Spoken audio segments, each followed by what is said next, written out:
as we return to the Akron Rubber Bowl. And as always, folks, during our broadcast, we do have that magic word we will be passing along to you later on, probably sometime in that second half. But for this week, our magic word is going to be worth a total of $500 in cash and prizes again.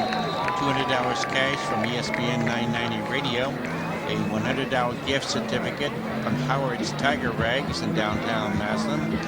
They like to move the sticks. They're probably not quite as athletic as McKinley, but a lot of people feel their offensive line is better than McKinley's offensive line, and that their offensive line is indeed the strength of the ball club.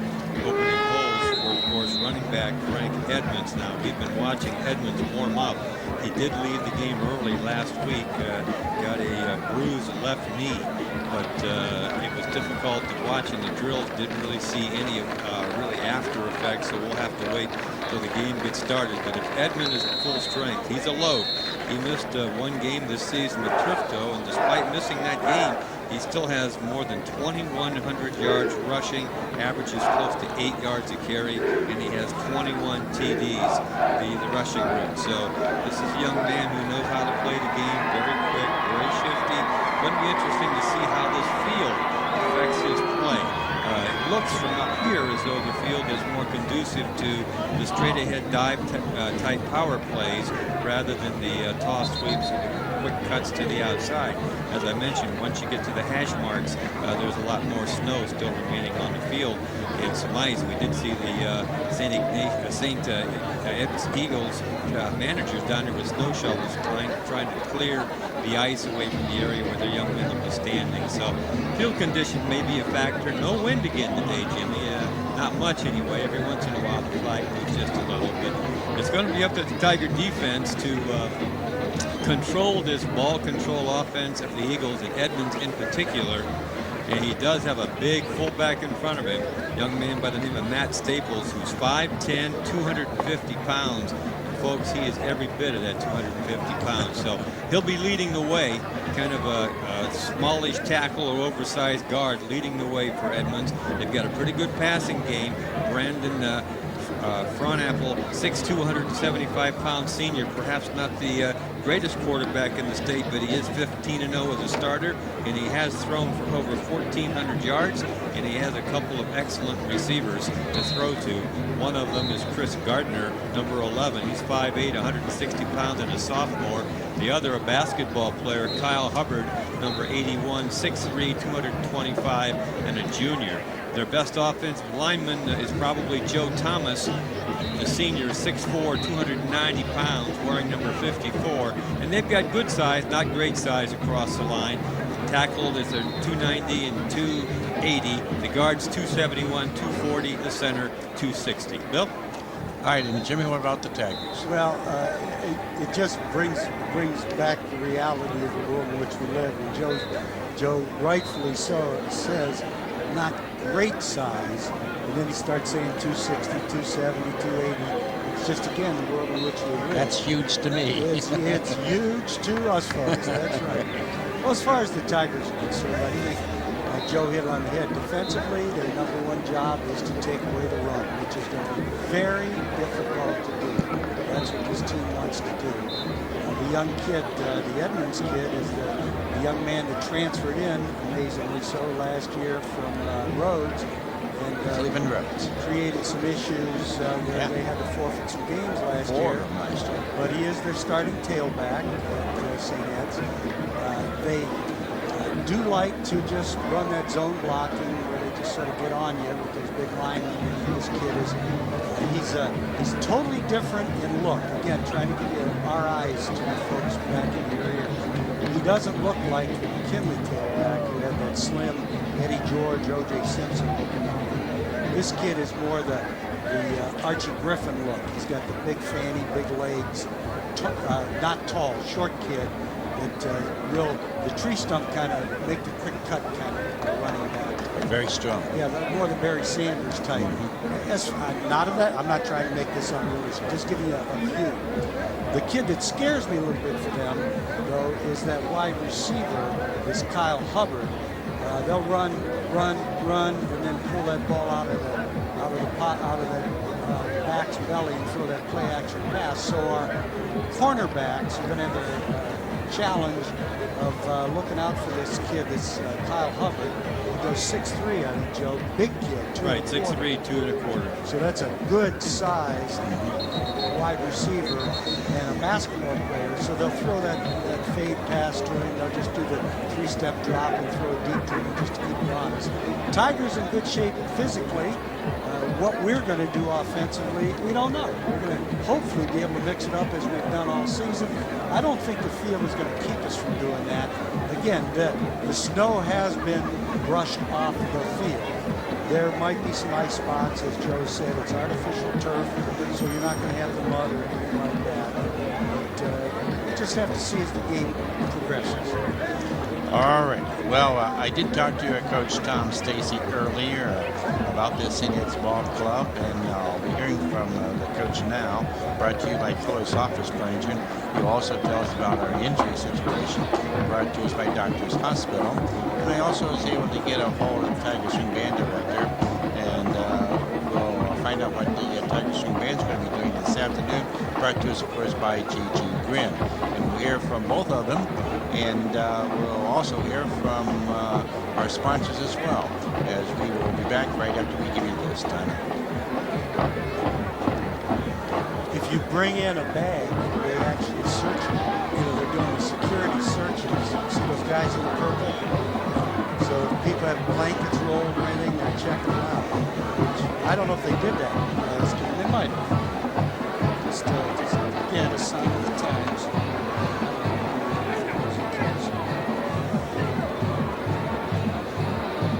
See, but that delays even the ticket taking.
defense and make plays, and they're a very good defensive football team.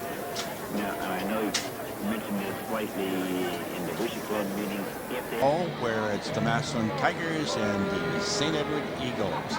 It's the Division State semifinal. Winner of this one, of course, heads to Fawcett Stadium next Saturday night for that state title game.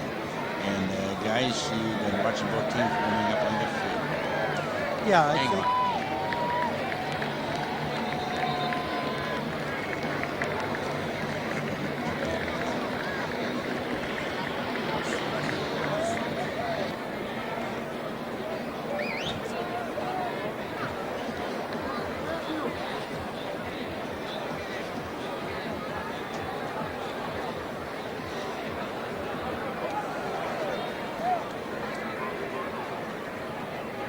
No. For today's Ohio High School Athletic Association Division I football state semifinal game between the Lakewood St. Edward High School Eagles and the Massillon Washington High School Tigers. Fans for your convenience, restrooms and concessionaires are located throughout the stadium. If you need medical assistance, please make your way to either Section 1 on field level or Section 16 at the tunnel entrance on the upper level. You can also notify a nearby stadium usher wearing yellow jackets or a uniformed police officer for further assistance. Fans will remind you that the Rubber Bowl is a... Back here at the Akron Rubber Bowl, it's the Massillon Tigers and the Lakewood St. Edward Eagles. State semifinal. The winner advances next Saturday night to the Fawcett Stadium for that state championship game. And guys, again, want to pass along the word. And we do welcome as well, of course, all you people out there on the worldwide internet. We're bringing our broadcast to you again this week. And so if you want to call into the station or email us there, of course, and let us know that you're picking us up, we're more than happy to announce you on the air while we're doing our broadcast here today as well. Magic word today, worth $500 again, guys. $500 in cash and prizes. $200 in cash from ESPN 990 Radio. Look at the game today. I'm just trying to think of things as a fan sitting up here that just have Devil Mike in front of me. Things I'm going to watch for, especially. I'm going to watch some of those unsung heroes like Emery Saunders, Antonio James, Dirk Dickerhoof in the middle of that Tiger line, Lorenzo Grizzard, to see the job they do of keeping those big linemen from offensive linemen from St. Ed's off of our linebackers. This is probably going to be a game where our linebackers are going to have to make a lot of tackles because that big line of theirs, not only weight-wise, but height and reach-wise, they're going to get their hands on our guys pretty quick.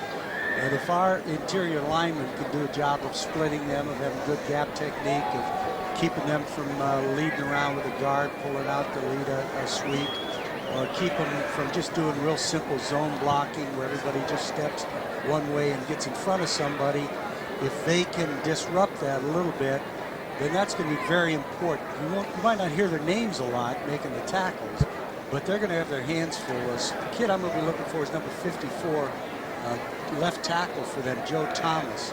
The young man is supposed to be heading to Pitt, at least he's committed there. He's their 300-pounder, more of a guard, 6'4" at college, not tall enough to be a tackle in college, but certainly a big kid here. And just to see if our guys will be able to just tie him up enough, keep him busy enough, Joe, to keep him off our linebackers. Yeah, to build on that just a little bit, we're going to watch number 71 too, Jimmy, Frank Regalio, 6'1", 260-pound senior.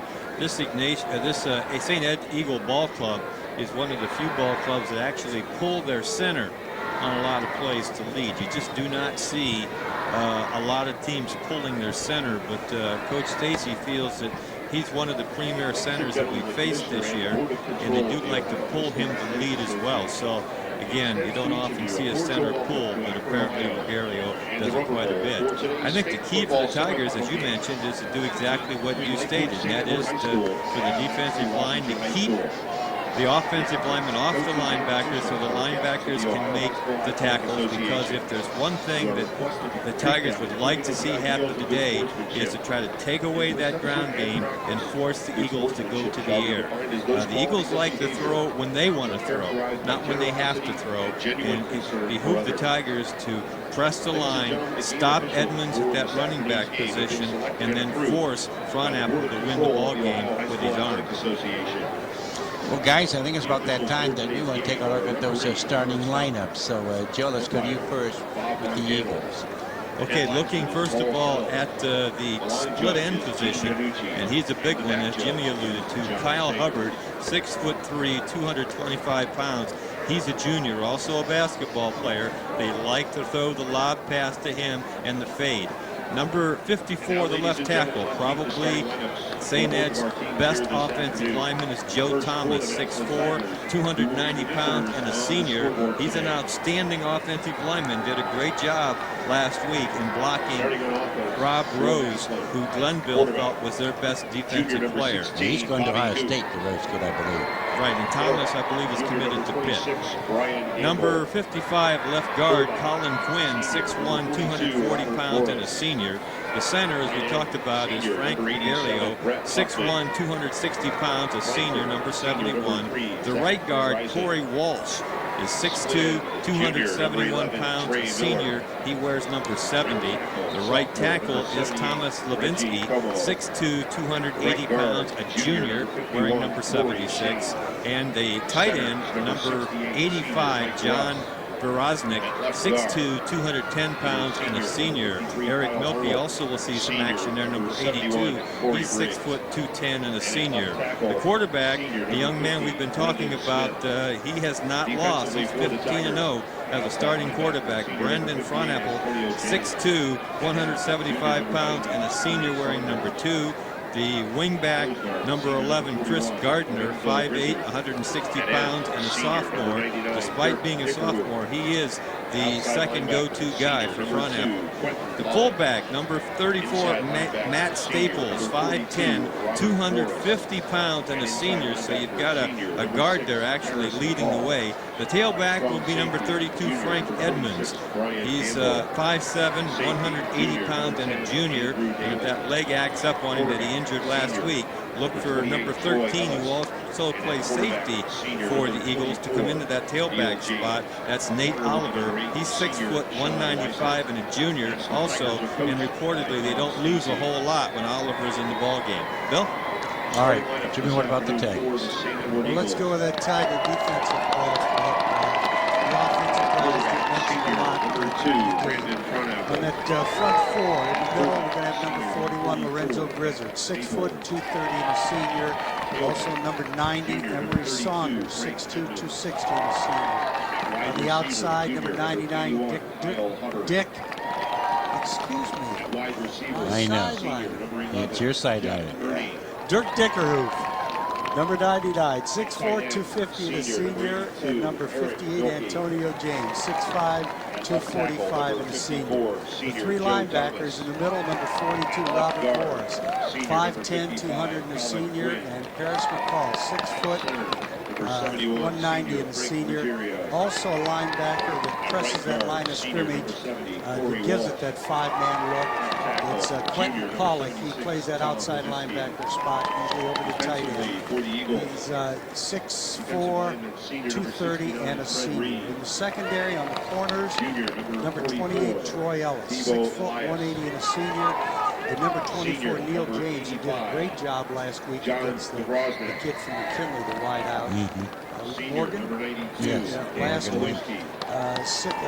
He's 6 foot 172 and a senior. Now those two kids, both are going to be giving up a lot of size to the wide receiver, Edmonds, who looks more like a tight end for St. Ed's. The safeties, number 10, Andrew Daly, 6'3", 212 and a junior, and Brian Gamble, number 26, 6 foot 190 and a junior. And both those kids, as Joe said, might be in run support. They'll be up there coming in off the corner a lot. And very important that they're short-handed tacklers tonight, because this kid, Edmonds, is a scat back. We're going to have to get on him. Bill? I'm just watching, looks like the captains of the two teams meeting on the center of the field, and so we're going to have that coin toss, Jimmy. Interestingly, for whatever reason, this week they're Right. allowing all 5 of the Massillon captains to come out to the middle. In the prior playoff games, they just allowed 4. Now, I noticed Robert Morris this week being the one who's stepping back. Yeah, he backed off. And only 4 captains for the actual toss of the coin. And why that makes no sense, does it? Well, you know, I guess so you don't have 23 captains. You know, make your seniors all the captain for the night, and they all. So come what? out. What if it is? It's all part of this politically correct, making the whole world equal. You know what happens? You make the whole world equal. Well, if I'm going to put, you pull the smart ones and dumb ones together and make everybody mediocre in the middle. If I'm going to have my 11 seniors out there starting, or however many, and they're going to have theirs. What's the difference? Yeah, don't get me on the world. I'm sorry. Okay, toss of the coin. Looks like the Tigers have won the toss, and they're talking it over, making the decision right now. The Tigers have won the toss. They're going to defer. So St. Ed's is going to get this ball to start the ball game. All right, last question. Of course, St. Ed's wants to receive it. Yep. Opened end or closed end of the ball. I think as they crank them around there, St. Ed's is going to be at the open end and receiving this kick to start the ball game. That's the north end, and the Tigers will be defending the south goal. The horseshoe end of they call it a bowl because it's down in, but it's really a horseshoe. It is.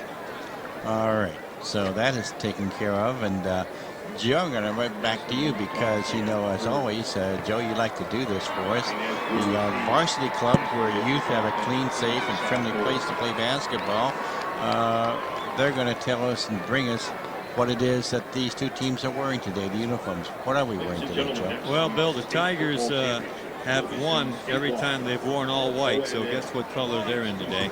They're in their all white uniforms again, white pants, white jerseys, orange numerals trimmed in black with the black helmet and, of course, the black shoes. The St. Edward's Eagles in their Green Bay Packer uniforms with the yellow or gold pants, green stripes down the pants, green jerseys, white numerals, again trimmed with a little bit of black, and then they've got the gold helmet. So if you've watched the Green Bay Packers on television, that's almost identical to what the Golden Eagles are wearing here today. So it's the Tigers in all white and the St. Ed Golden Eagles in green and gold. Bill? Well, you know what I don't see, though, for these St. Edward Eagles fans, I don't see them wearing those cheese heads. Like the Packers, like the up there. No, I don't think they have cheese heads on. No, they don't. But they certainly do have their But the Packer fans do. Yep. And they're identical, the colors, aren't they? Yeah, the uniforms, even that E in the middle instead of the G where Green Bay has theirs. Okay. It'll be interesting today, Bill, that Eagles defense, they run that 4-4, and I'm looking to see offensively if the Tigers try to throw those flat passes. Usually the side. Always very fortunate in Massillon. Great folks to. Well, can't ask for much more than that. Well, another interesting, the Tiger Swing Band, however, they're going to be doing the pregame because the band from St. Edward's called Massillon and said that they would like to have them do it, that they were going to decline that. Now, and I don't know the reasons why, but for whatever reason. So it is going to be the Tiger Swing Band performing the pregame here as well. Well, that'll get our fans. That's good. That'll get our fans, fired up, seeing that Tiger Swing Band on the field, doing a little pregame, playing Tiger Rag. We have a very good contingent of orange and black across the way, folks. As Joe said, no traffic jam because you're just not going to have that many folks coming down from Cleveland to compare with the Canton crowd of last week for the Canton Massillon game that was played here. But again, a lot of folks still sitting out in their cars with those heaters on. Joe? Oh, absolutely, because it is cold. But the one thing you look at this year, when you look at the Division I Final Four, you certainly see some outstanding records. Hilliard Davidson, who's going to be playing Cincinnati St. Xavier later tonight, both of those teams coming into tonight's ball game 13-0 on the season. So a pair of undefeated teams meeting down at Miami University. And here in the Rubber Bowl, we've got the Tigers, of course, 12-1 on the season, and the St. Ed Golden Eagles 12-0. So among the 4 finalists, there is just 1 loss. That's an outstanding representation for the state of Ohio. Well, that 1 loss, of course, that's by the Tigers, but the team they lost to, Camp McKinley, of course, they came back to knock off the Bulldogs just a week ago here in the playoffs. So take that for whatever it's worth.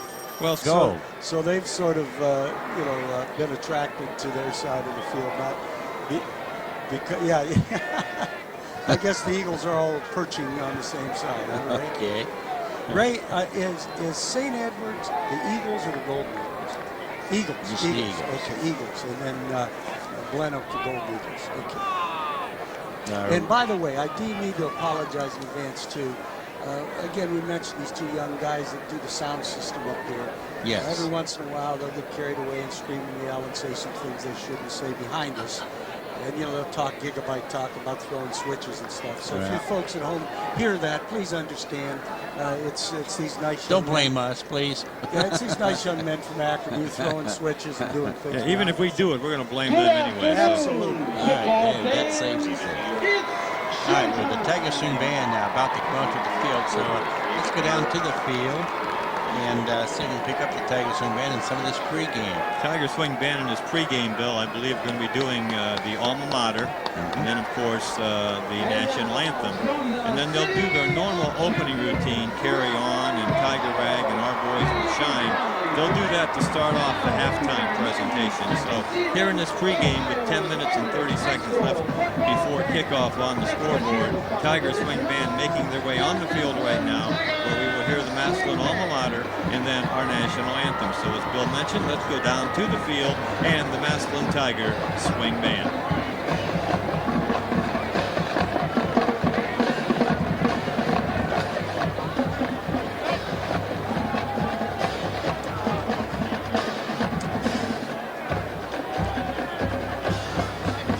Okay, Tiger fans, it's time to rock the ball with the eye.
Guys, the Tiger fans are across the way and the band playing to them across the way, so we don't pick it up as well as we do when we're at home games. What do we got, Joe? I think we're getting set for the alma mater. Tigers have formed the block M in the center of the field.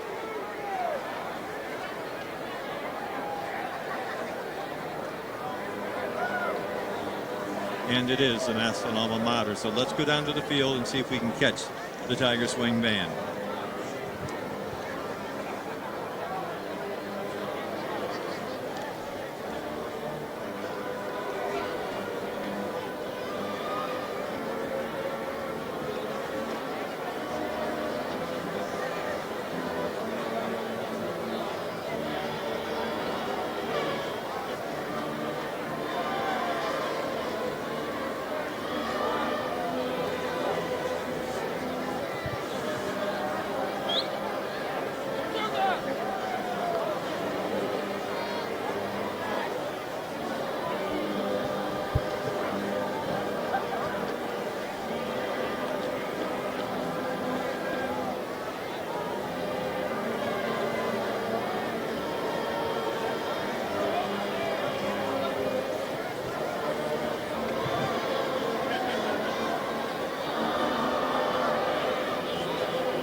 you can always tell a football fan that's over the age of 50.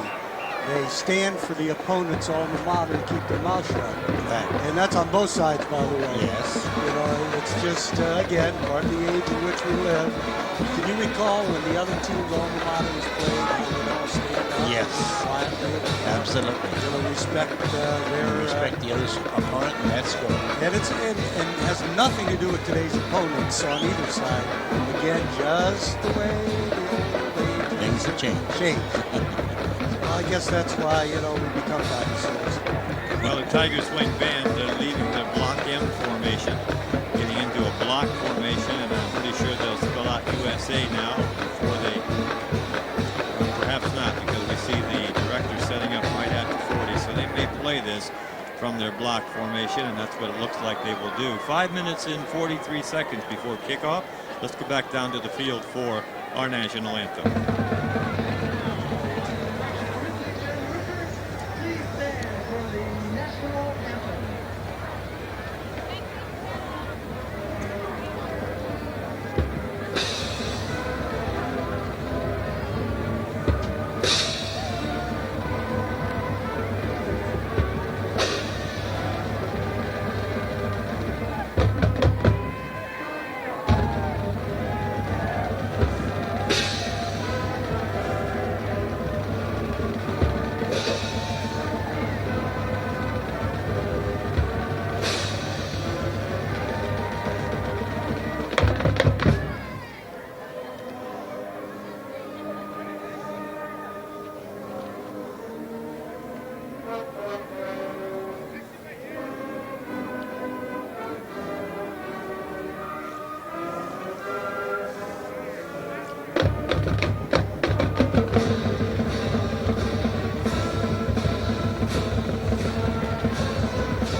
And we will be right back after we give you this timeout.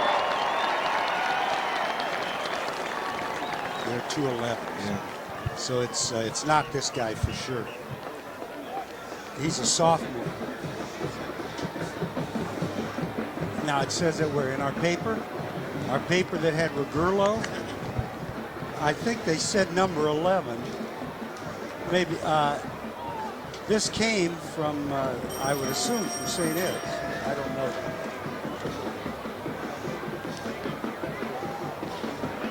No, this is from the rep. Is it had Chris Gardner? It has Chris Gardner as their number 11.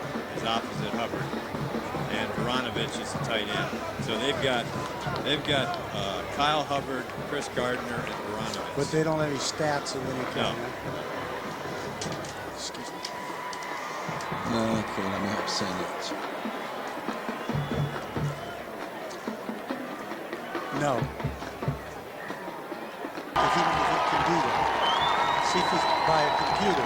It's ESPN990.com. www.ESPN. Yeah, the 3 dubs. Yeah. Do you happen to know if it is Gardner or who they have here? Yeah, number 11. It's Ernie. Okay. Yeah. So our paper in the repository probably got number 11. 2 number 11s. Ernie's the kid that plays most. Okay. Because national anthem started a little bit late. Boo, yeah, yay, boo, boo, yeah, yay, boo.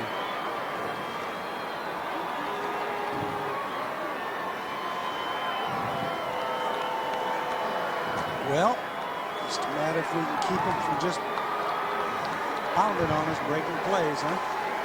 The tailback. And the big pass.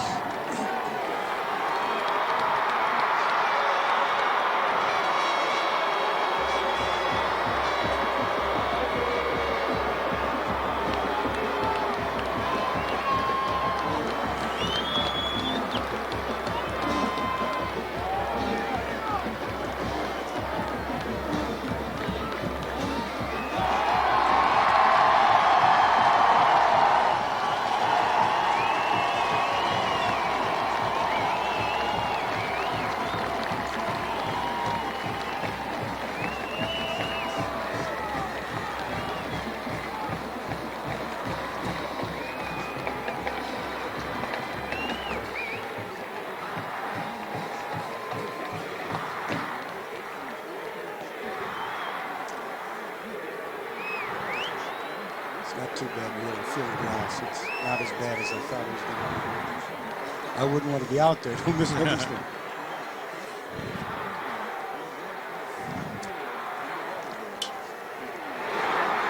Okay, who do you have as the return guys? You've got Oliver and Vrosnik. What's that? The return guys. Oliver and Vrosnik. Okay. See who's back there. They've got 13 and 22. If we get back in time to pick it up. This is the last spot? Is there another one? No, this is number 20. It's a minute spot. Oh, really?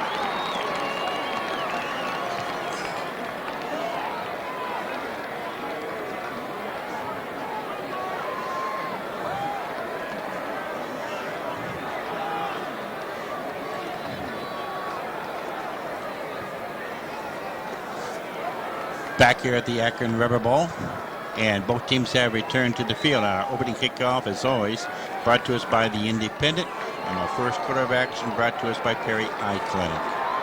Bill, deep for Ignatius. We've got number 22, Mark Vrosnik, and the kid that everybody sees on film who really looks like an outstanding player, number 13, Nate Oliver, the safety. Here's the kick. And this kick is going to be fielded about the 13, up across the 15 to the 20. Will fall forward to about the 24, and that was Nate Oliver. Well, guys, this is game 1023 in the long and storied history of Massillon Tiger football. The Tigers have won 766. And 767 would sound great. On our way home tonight. Yeah, I'll take it. Well, let's see if they come out and just do what they've done all year, or if they try to sneak a quick one and try to hit old Hubbard deep on, sometimes early in the game you try to sneak one in on them. Ball spotted right at that 25-yard line. First and 10 for the Eagles. They have twins to this right side. Lone back. Frohnapple will give it off to, You know who's in that's there? Oliver. Oliver's in there. Not Edwards, yes. He's going to pick up a couple. Interesting. Now let's tell you about Oliver. Oliver's 6 foot 195, a junior, and is their safety on defense. And the coaching staff, when we talked to him earlier in the week, said on film he looked to be their, if you got to say, who is their best prospect, or who's their most outstanding athlete, and has really been a staunch player on their defensive side of the ball. Now he's in there at the tailback spot. Shotgun formation now for Frohnapple. He will roll to his right. He'll pass it over the middle, and it is complete up to the 40-yard line, and that was to Hubbard. Right at the 40. First down for the Eagles. Yeah, Hubbard way out here to the right, just ran a deep curl, and the ball right on the money. Picked up first down out near the 40. The Eagles moving from our left to our right. The ball's on the near hash mark, which is the west side of the Rubber Bowl here in Akron, Ohio. Hubbard this time flanks to the left side. Frohnapple up under his center. Just Oliver in that backfield. Gives the ball to Oliver. He will cut across the 40 to about the 42, maybe 43. It looked like our linebacker that time, not Parrish, but Robert Morris, that filled and made the tackle. Right at the 42. So far, St. Ed's has come out in the first play and in this play with 2 tight ends and 2 flankers, both to the same side. Second down will make it 8. Again to put twins to this right side. It's Oliver, the lone back. Frohnapple under his center. Gives it to Oliver again.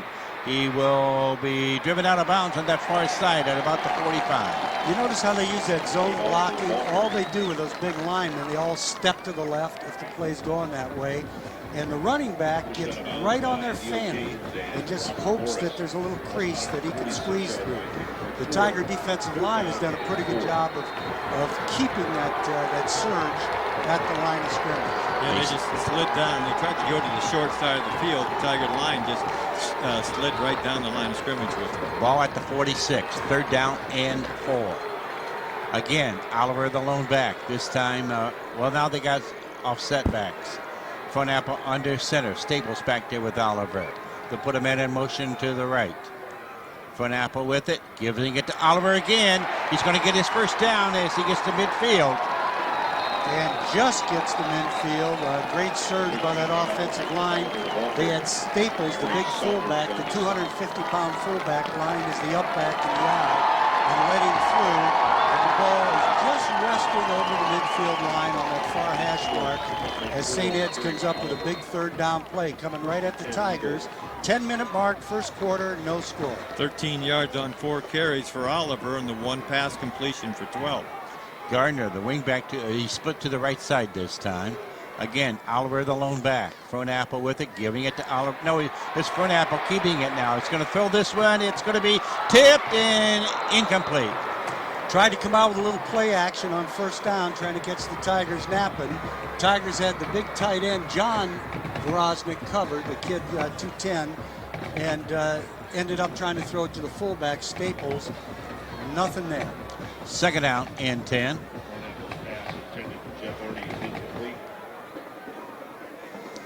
Marker on the far side there. It says third, but it's on there. They changed it. It is second down. Again, Oliver, the lone back. 2 tight ends, 2 flankers. Fronapple under his center.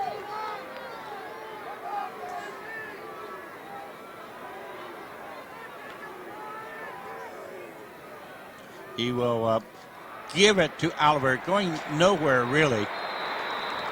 Maybe a yard. Yeah, I got a long yard on that time. That time the Tigers sent Daly off the corner, pitched in real well. St. Ed's mixing it up pretty good. Doesn't look like it because they come lined up in that 2 tight end set a lot, but mixing up the play action off of that same formation. Third down and 8. Ball at the Massillon 48-yard line. This time, Kyle Hubbard to split it into the right side. It's Staples in that backfield along with Oliver. Offset. Let's see if they try to hit the fullback coming out again, Staples. Fronapple with it. He's going to hand it off to Oliver. He's going to gain about maybe to the 45. So give him about 2. It's going to bring up a 4th down and about 5. Well, Coach Gibbons playing a little field position ball, I guess, here. That really wasn't even a draw play, so to speak. It was just a deep handoff to the I-back. Thinking the Tigers looking pass would have been spread out. Maybe they could pop something up the middle with the tailback. Now they're in punt formation with 8:26 to go, first quarter. No score. And number 6 is their punter, and that's DeTore. And Ellis back deep to receive this punt, standing at his own 10-yard line.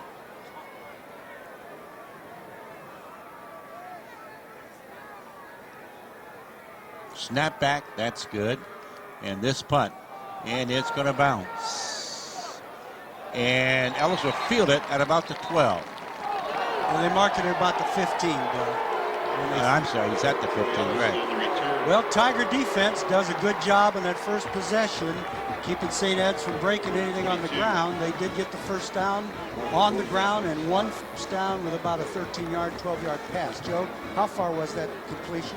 The completion 12 yards, and Oliver on that first drive had 18 yards and 6 carries as he picked up 2 first downs.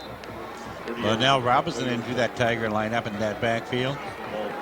Booth under his center. Robinson the lone back. Booth will pass this one. This is to Miller. Across the 20, 25, to the 30, to about the 33, and a Tiger first down.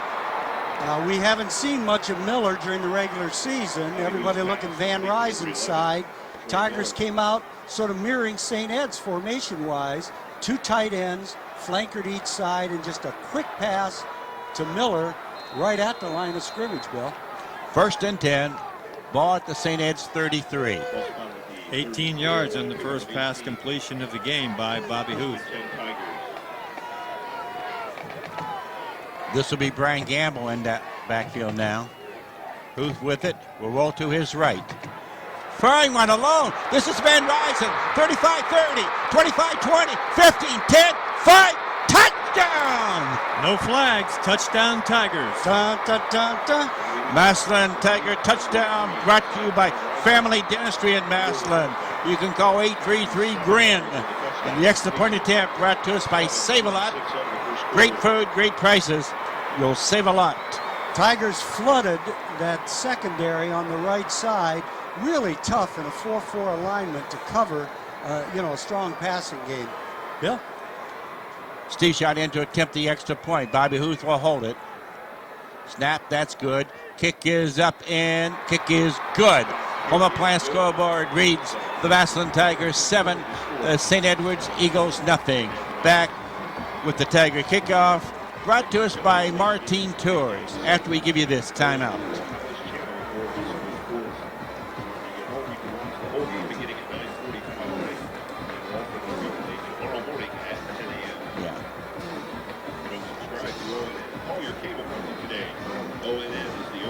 So what does she do? Flip?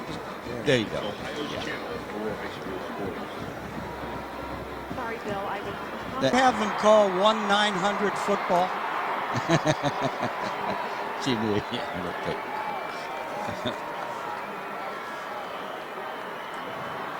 That was a nice beginning. Yeah, come out Beautiful. winging it. Come out winging it. Now we just need to. Okay, Joe, come to you for that scoring drive. Oliver on the far side, and it's Oliver again at the 3. Uh-oh. He's good looking where we have that. As we do return to the rubber ball, and Steve Schott's kickoff picked up by Nate Oliver, and he returns it up to about the 36-yard line. 1st and 10 for the Eagles. Bill, on that scoring drive by the Tigers, those are the kind of drives the Tiger fans like. 2 plays, 85 yards. The touchdown pass, 67 yards from Bob Huth to Zach Van Ryzen. Schott's extra point kick makes it 7-0 at the 7:26 mark of the first quarter. Into the ball game, a miraculous heel. Frank Edmonds all of a sudden back at that tailback spot. Coach Gibbons thinks wisely he's going to have to put some points on the board. Front Apple, the quarterback under his center, gives it to Edmonds. He will fight forward to about the 40. So he can pick up about 4 in that first carry. Yeah, not to take anything from Nate Oliver, who's a fine athlete, but this Edmonds is the running back. You can see that quick little jiggle in his step when he gets that ball. Second out, and we'll make it about 6. Well, each team has thrown 2 passes. For the Eagles, they're 1 of 2 for 12 yards. Bobby Huth for the Tigers, 2 of 2 for 85 yards. It's Staples, Edmonds in that backfield. They are offset. Front Apple under his center. He will keep it. He's going to put one up. This one, it is caught. And that's number 11, Ernie, Jeff Ernie. At the 36-yard line of the Tigers. Who came down with that reception. Nice catch, nice throw. Trying to get a quick one on us, answering our bomb. And now great field position for the St. Ed's Eagles as they're right in the middle of the hash marks on the 36 of the Tigers. Tigers lead 7-0, 6:20 to go first quarter. So Ernie will be the flanker to the left side this time. And Hubbard to the right. High backfield for Front Apple under his center. And he giving it off. This is Edmonds with it. He will carry it to about the 34. I think that's pretty much where they're going to spot it, between the 33 and the 34, Bill. They certainly are in 4-down territory now with their style of ball, so the Tiger defensive front is really going to have to step forward to the challenge as that clock ticks down here in the first quarter. Second down and about 7. Same formation. Front Apple again up under his center. Dropping back, now ending it off. But thrown down in the backfield. Brought down by Antonio James from the backside. Antonio coming from that defensive That was end Edmonds. spot. But you can see there, he's coming out too, Jimmy. See that? Yep. Coming out. Not limping, but not He's up hurting, to it. though. He's hurting. And Coach, I don't know if it's the trainer, just gives him a little hug, tells him to take a blow. Fullback comes out too, so there's no doubt in a passing alignment as they come out in that shotgun. Third down and 9. Front Apple into his shotgun formation. Oliver back there with him. Ball back to Front Apple. Being pursued. Now he throws it. It is caught, but it's going to be way short at about the 31. That is to Oliver. That was a nice job by Front Apple. He was under a lot of pressure backpedaling and just flipped that ball forward for about a 5-yard gain. Fourth down. And 5. So we got about 5 yards to go. That ball's sitting on the 31 on the near hash mark. 4:20 to go, first quarter. And Edmonds back into the, no, that's not Edmonds. It's 34. That's the big That fullback. is Staples. Staples, and they'll probably put him back there on the tight end spot. They sneak him off on a tight end spot. Now Front Apple up under his center. Oliver, the lone back. Yeah, And now they're taking a timeout. We will be back after we give you this timeout. I think they pronounce it Ernie. Ernie. According to see if they try to sneak that fullback. See, I got him like Back here at the Yakima River Bowl, it's 4th down and 5 for the Eagles. Oliver, the lone back. Front Apple under his center. Puts Oliver now in motion to the left. it's a big flood to the left side. Front Apple driving back. He's going to hit this one. It is going to be complete for the first down at the 20. What they did, they had a bunch package over on the left side with a tight end, a slot back, and a wing back outside the tight end. Then they put the tailback in motion to that left side. They had 4 receivers out on the left side, and then hit the split end, the big kid, the basketball player, on a quick slant for the first down back to the right side. 1st and 10, ball at the Tiger 20-yard line. Hubbard this time splits to the far left side. Ernie into the flanker on that left side. Oliver, the lone back. Front Apple under his center now. First down. He'll give it to Oliver. He will fight forward. Gets to about the 17. Broke a tackle back in that backfield. The Tigers got some penetration again, but managed to pick up a long 2. So we're going to spot it at about the 18. So we'll make it 2nd down and 8. Well, for the most part, Tigers have been able to do what they wanted to do defensively, and that is force the Eagles to the air. But the Eagles have been pretty successful on this drive, 3 of 3. But Tigers doing a nice job of shutting down that Eagle running game so far. Quick snap. And the ball handed off. This is to Oliver, and he will be brought down at about the 15. That was Ellis on the tackle. They tried to run that quick snap. They came to the line of scrimmage quickly and ran a quick snap off the right side, ran like a stretch play, but the Tigers were alert and shutting down. Short game. What do we got, about 5? 3rd down and 5. Ball's just over the 15 on the near hash mark, moving from our left to our right. Tigers lead 7-0 with 2:30 to go, first quarter. Hubbard splits to the far left side, Ernie to the right. Staples, Evans into that backfield on 3rd down, 5. And the pass is going to be complete inside to the, well, he's driven out of bounds right about the fumble the ball. Tigers And the got Tigers have it. Boy, that was thank you upstairs. That was a well-conceived play. They ran play action to the left side. They kept their tight end on the right side in and snuck him out into the flat like you see often in college ball. Pass was complete. It was right down at that first down marker, but the ball came out as he tried to struggle for extra yardage. Massillon Bill? Tiger corner turnover brought to us by Ziegler Tire. We thank Ziegler. Thank you, Mr. Z.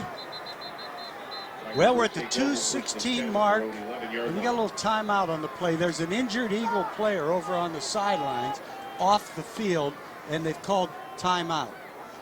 All right, with that timeout, we'll take one as well. We will be back right after we give you this Martin Tours timeout.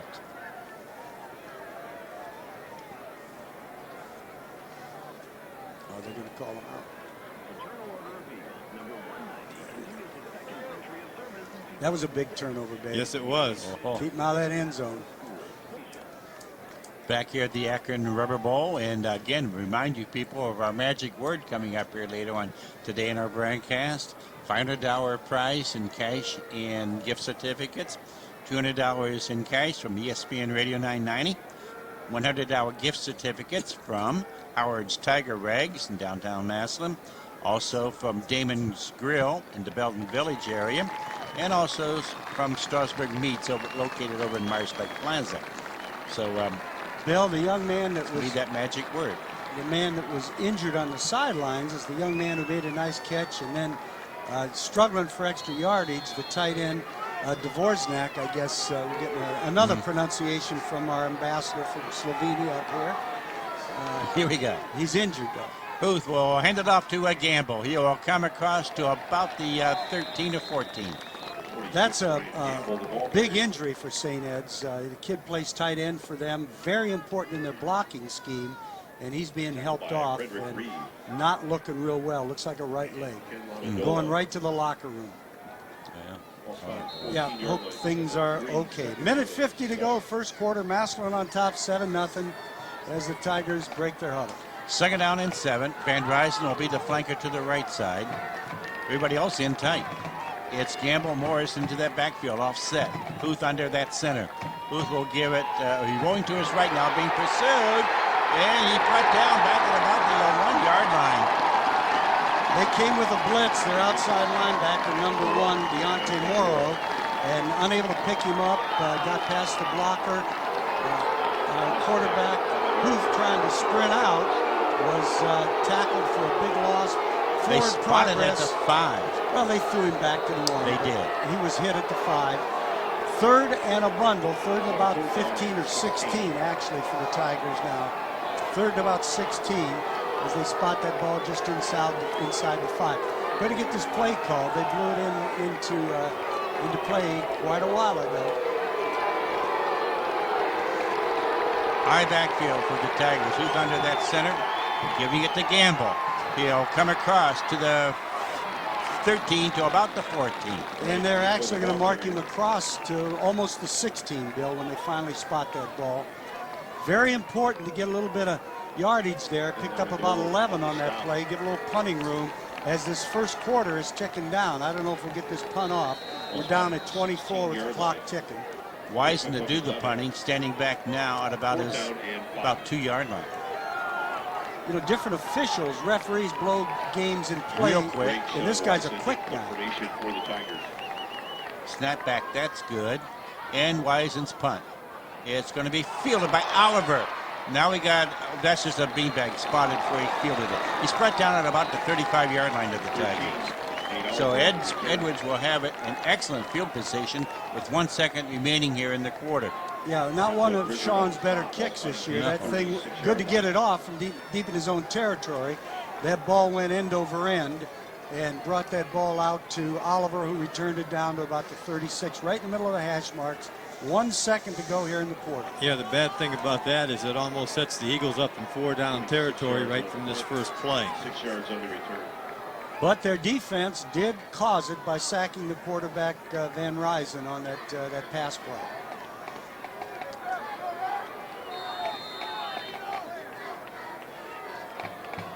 Oliver will be the lone back. Frohnapple under his center now. And he will give it to Oliver, but he's going nowhere this time. No, now we got a flag, that's, too. That was Edmonds again in this. Right, but there is a flag. And there's a fumble. That ball and the came Tigers out. do have it. But now there is the question. Hold it. There's a penalty. And it's the Tigers' ball. I think it's holding against St. Ed's, and it's going to be Massillon football. Well, that runs out the quarter as well. And that's exactly what happened. Massillon declines. Massillon recovers the fumble out on their own 36. We have played 1 quarter. It's the Massillon Tigers 7. The Lakewood St. Edward Eagles nothing. Back with the second quarter after we give you this timeout. First quarter with the score. I was worried they were going to stop it on the penalty. The quarter. Yeah.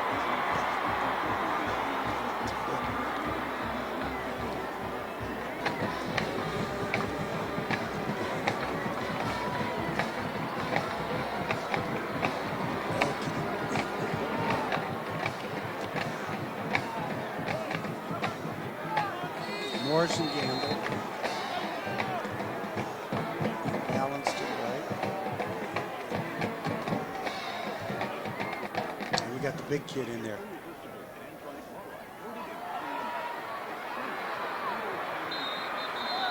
Brian Gamble, the ball carrier. Deontay Morrow on Try to for St. Ed's.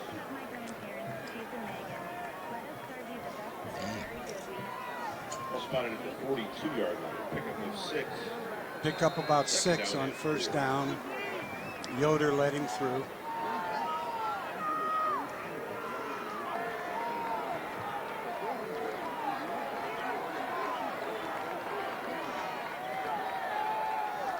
As we do return here to the Rubber Bowl, this is our second play in this series. It'll be Gamble to the 45-yard line, and it's going to bring up a third down. Tigers will need about one. Our second quarter of action brought to us by Terry's Tire Town. You'll never play the add-on game at Terry's Tire Town. But following that fumble recovery by the Tigers, Gamble took a 6-yard run over the right side. Then he came back with a 3-yard run, putting the Tigers in a 3rd and 1. Ball at their own 45-yard line. Massillon leading at the 10:50 mark of quarter number 2 by a 7-0 score, and they have the football. Third down and 1. Ball at the Tiger 45. Power eye backfield this time. They'll give it off to Gamble. He'll fight forward. He's going to get the first down. Just barely. He lost his footing as he made a cut there. That's some quick first half stats. First downs, 2 for the Tigers, 4 for St. Ed's. On the ground, Tigers just really picked up 5 yards. St. Ed's 29 yards and 12 carries. So St. Ed's has had the ball for 9 minutes and 12 seconds in that first quarter. Tigers only 2:48 in the first quarter. Wow. But the long pass to Van Ryzen, 67 yards. Second play of the game, 7-0 Tigers. First and 10. Ball at the 46. Booth will throw this, and this will be complete and driven out of bounds. Oh, that was to Van Ryzen. Yeah, I was looking on the sidelines afterwards. They drove him out, but then they give him a little extra shove too. But it's second down. Well, this is all part of the, It's part of the game. The intimidation factor I early in a guess. ball game. Ball at the Eagles' 48-yard line. And again, so far, officials are letting these two teams play. They're letting them play. And we haven't seen anything flagrant that they're letting them get away with. No. So just good football so far. Second down, we'll make it about 5. Mickelson, Gamble in that backfield. And this time the ball given to Gamble. He'll cross the 45 to about the 44. He's going to have a first down.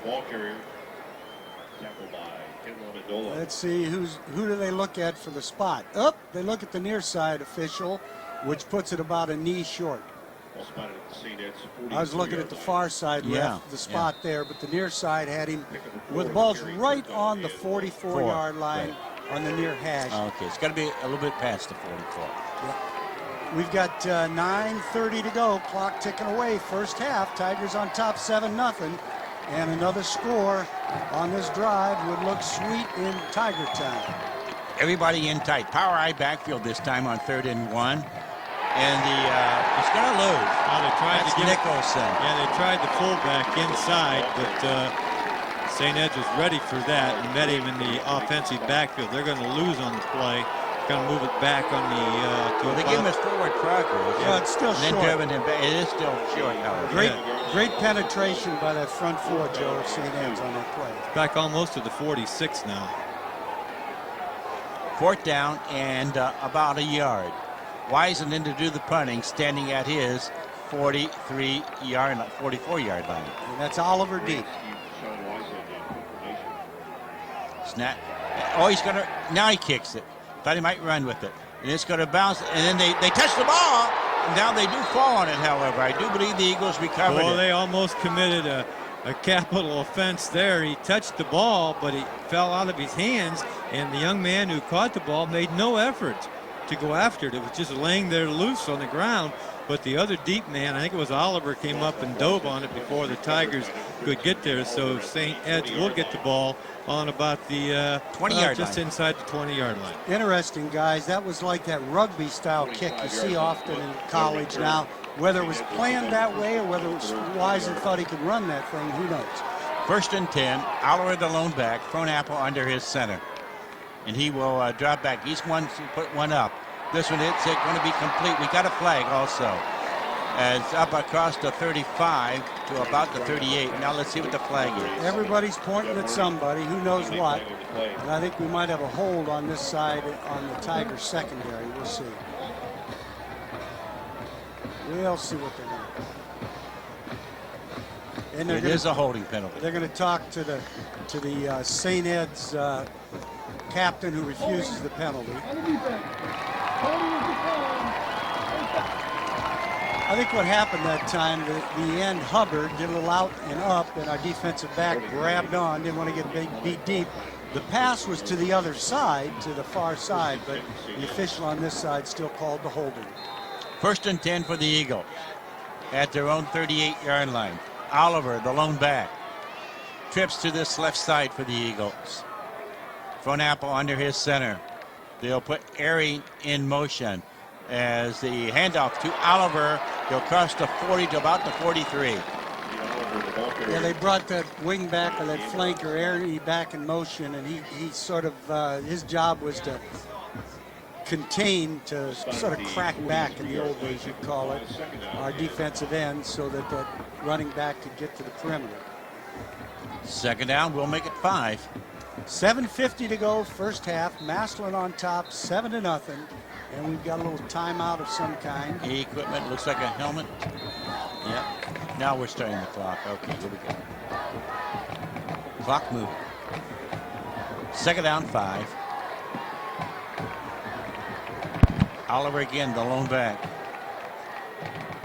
Front apple, the quarterback under his center. He will drop it. He wants to put one up again. He's going to go deep this time, and it is incomplete.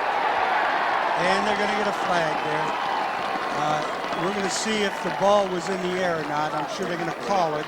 That time that was a little stop and go pattern to number 22 out there. The other kid that goes by that same name that I can't pronounce. It's going to be 15 yards and an automatic first down. Dvorak. Trying to run a little stop and go. Our defensive back hit him when he stopped and didn't let him go. And interference on the Tigers. 7:23 to go here in this first half. 7-0 Tigers on top. And a couple of pass interference calls, a holding and a pass interference against the Tigers on successive plays. One was accepted and one wasn't because it was completion on it. Ball at the 42-yard line of the Tigers now. First down. Oliver, the lone back. The ball handed off to Oliver across the 40. Carries to about the 38. Starting to get a little surge against our defensive line, guys, if you notice. A little bubble in the middle. Oliver unable to break anything, but picking up good yardage. Picked up about 4 that time on first down. In fact, a very long 4. 2nd down. Well, they've got to get to about the 32. Yeah, it's almost 5. Right. And we got a timeout. There's a timeout on the field, and we will take a timeout here. We will be right back. But the kid is whipping it pretty good. You know, yes, we've got to get to him. Easy to say. I know. Easy to say.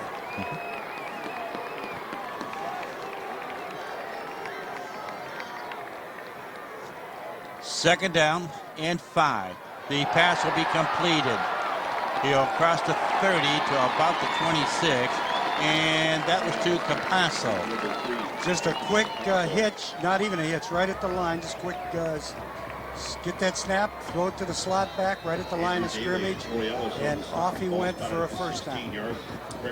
St. Ed's got the old action going, guys. They're down inside the Tiger 30, first down on the 26. Nice drive by the Eagles. Again, Oliver will be that lone back. They got Kyle Hubbard split to the right side. Front apple under his center. And he will give it to Oliver this time. He'll cross the 25, fights to about the 24. Nate Oliver, the ball carrier. Well, that play was meant to go over between his center and his right guard, and there was just nothing there, so he wisely slid it to the left and was able to pick up a couple. Second out, we'll make it 8. So far, Tigers have done what they wanted to do with the St. Ed's running game, but Front Apple has come up really right on the money with his passing. And that's helped move the St. Ed's ball club down the field. Ernie, the flanker, to the left side. Hubbard splits to the right. Again, it's Oliver in that backfield. Wants to put this one up, and it is caught by Hubbard at about the 14-yard line. Fine catch. That was a great Fine catch pass. because he was hit immediately as soon as the ball touched his hands, I think it was Brian Gamble. No, I think it's Ellis. No, it's Ellis. You're right. It's Ellis who came over. Beautiful timing by Ellis. I mean, he couldn't have got there any sooner without an interference call. As soon as the ball touched his hands, he was hit in midair by Ellis, but was able to hold on at the 14. Yeah, athletic play by the big basketball player, the 6'3" split end. 1st and 10 for the Eagles.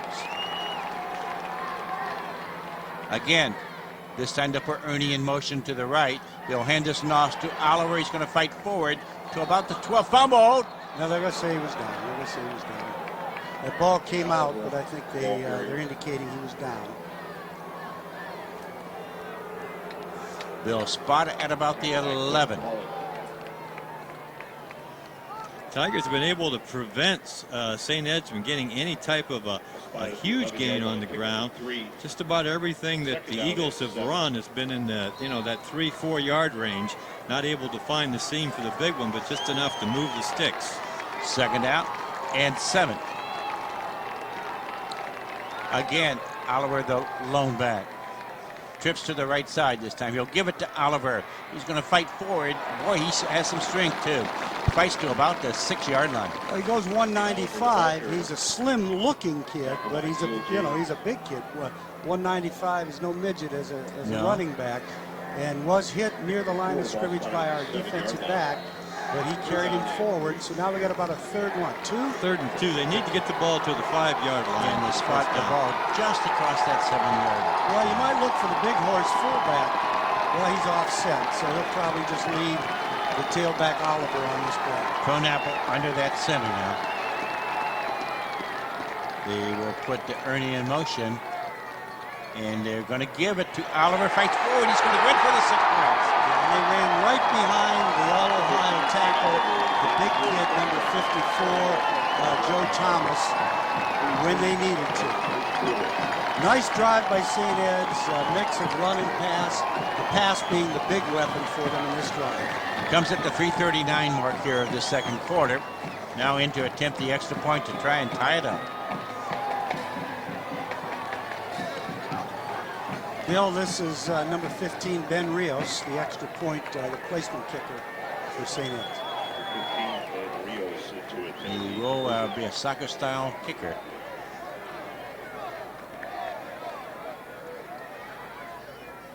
Ball snapped back, kick is up, and good.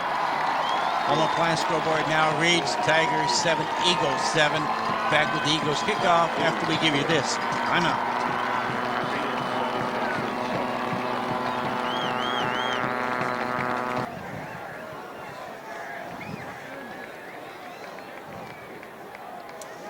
All right, we got Gamble on the far side and Robinson on the near side.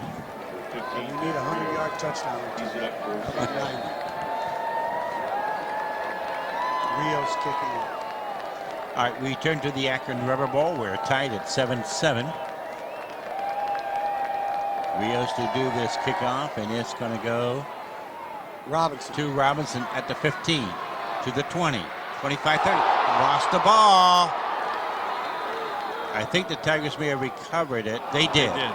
Well, wow. That baby comes shooting out of there like a jack-in-the-box. Didn't even look like he was hit hard, if at all. It's such, it's a distance, so I don't know exactly what happened. We don't have a monitor like they do on the TV broadcast. But he's running down that left sidelines, and pop, that ball comes flying out. Ball at the 31. We've got 3:32 to go here in this first half. Tigers and the Eagles all tied up. Twins to the right side for the Tigers. Backs are offset. Who's with it? Will delay handoff. It'll cross to about the 32 or 33. He actually fell down before he got to the handoff. Kind of messed up the timing. He tried that little plant to fake to the left, and the comeback on his left foot went out from underneath him, and he fell to his knee, but got up and was still able to get the handoff and move the ball up for about a 2-yard gain. 2nd down, we'll make it 8. Ball at the 33. Tigers will receive the second half kickoff. 3 minutes to go. Clock ticking away here. Plenty of time. Both teams have 2 timeouts left. Miller, Van Rysen both flank to the right side for the Tigers. Backs are offset. Who's rolling to his right? This one will be complete to the 35, then brought down to about the 36. And that was to Morris. Yeah, they brought the fullback out of the backfield. The two wideouts ran off the secondary folks, and then they hit the fullback coming out for about a 3-4 yard gain. Let's see where they spot that thing. Just across the 35. Bill, on that last touchdown drive by the Eagles, they go 80 yards in 9 plays following the punt to their 20-yard line. The touchdown run, Nate Oliver, 6 yards over the left side. Rios' extra point kick makes it 7-7. Watch that option this time. Booth into the shotgun. Back to Huth, to his left. Now he options it to the 40, to the 43 or 44. He's going to get the first down. That's the gamble. Yep, you could see that coming against that 4-4. Booth took the shot from the outside linebacker, then pitched the option play out of the shotgun formation. The gamble going left. First and 10, ball at the Tiger 44-yard line. 2:05 remaining if the clock now moving. Tigers needed that first down big time. Van Ryzen will be the flanker to the left side. Trey Miller flanks to the right side. Linnell Robinson the lone back. Booth under that center. Van Ryzen comes in motion. The quick handoff. That will be Robinson. He'll cross the 45 to about the 46. Clock still ticking, 1:36, clock ticking away. Tigers have 2 timeouts left, but again, they get the second half kickoff, so they don't want to get too desperate here. If they can get just a touch more field position, then they can start using those timeouts. Second down. And about 8. Booth under that center. He will roll to his right, being pursued. And put down in the backfield. Same thing again. They brought that outside linebacker who they expect to drop into coverage. They only went with 3 deep. He didn't drop into coverage. He came right at Huth as Huth was running that sprint out. And Bobby unable to and get St. outside. Ed's wants the timeout. We'll take our Martine Tour timeout. Take out a timeout on a Martine Tour. The only thing missing would be you. We'll be right back. Yeah, we're not going to make this first down, so we should be running this thing. Right. Oh boy, Robinson in there. They want 103, I think, on the clock.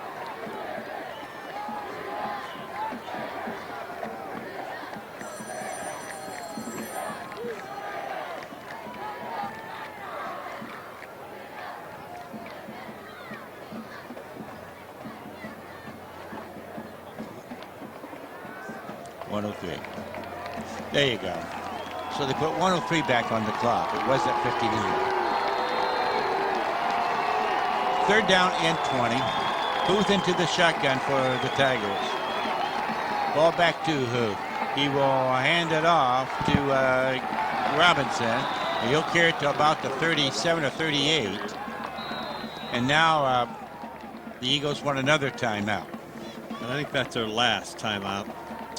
And we'll take one as well. Again, this timeout brought to you by Mark. Great Sean Wisen in confirmation for the Tigers.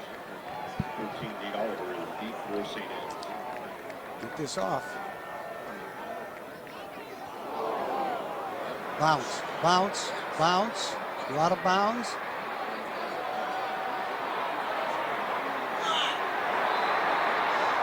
That's what you call a butt saver. That is a butt saver. 1 yard line.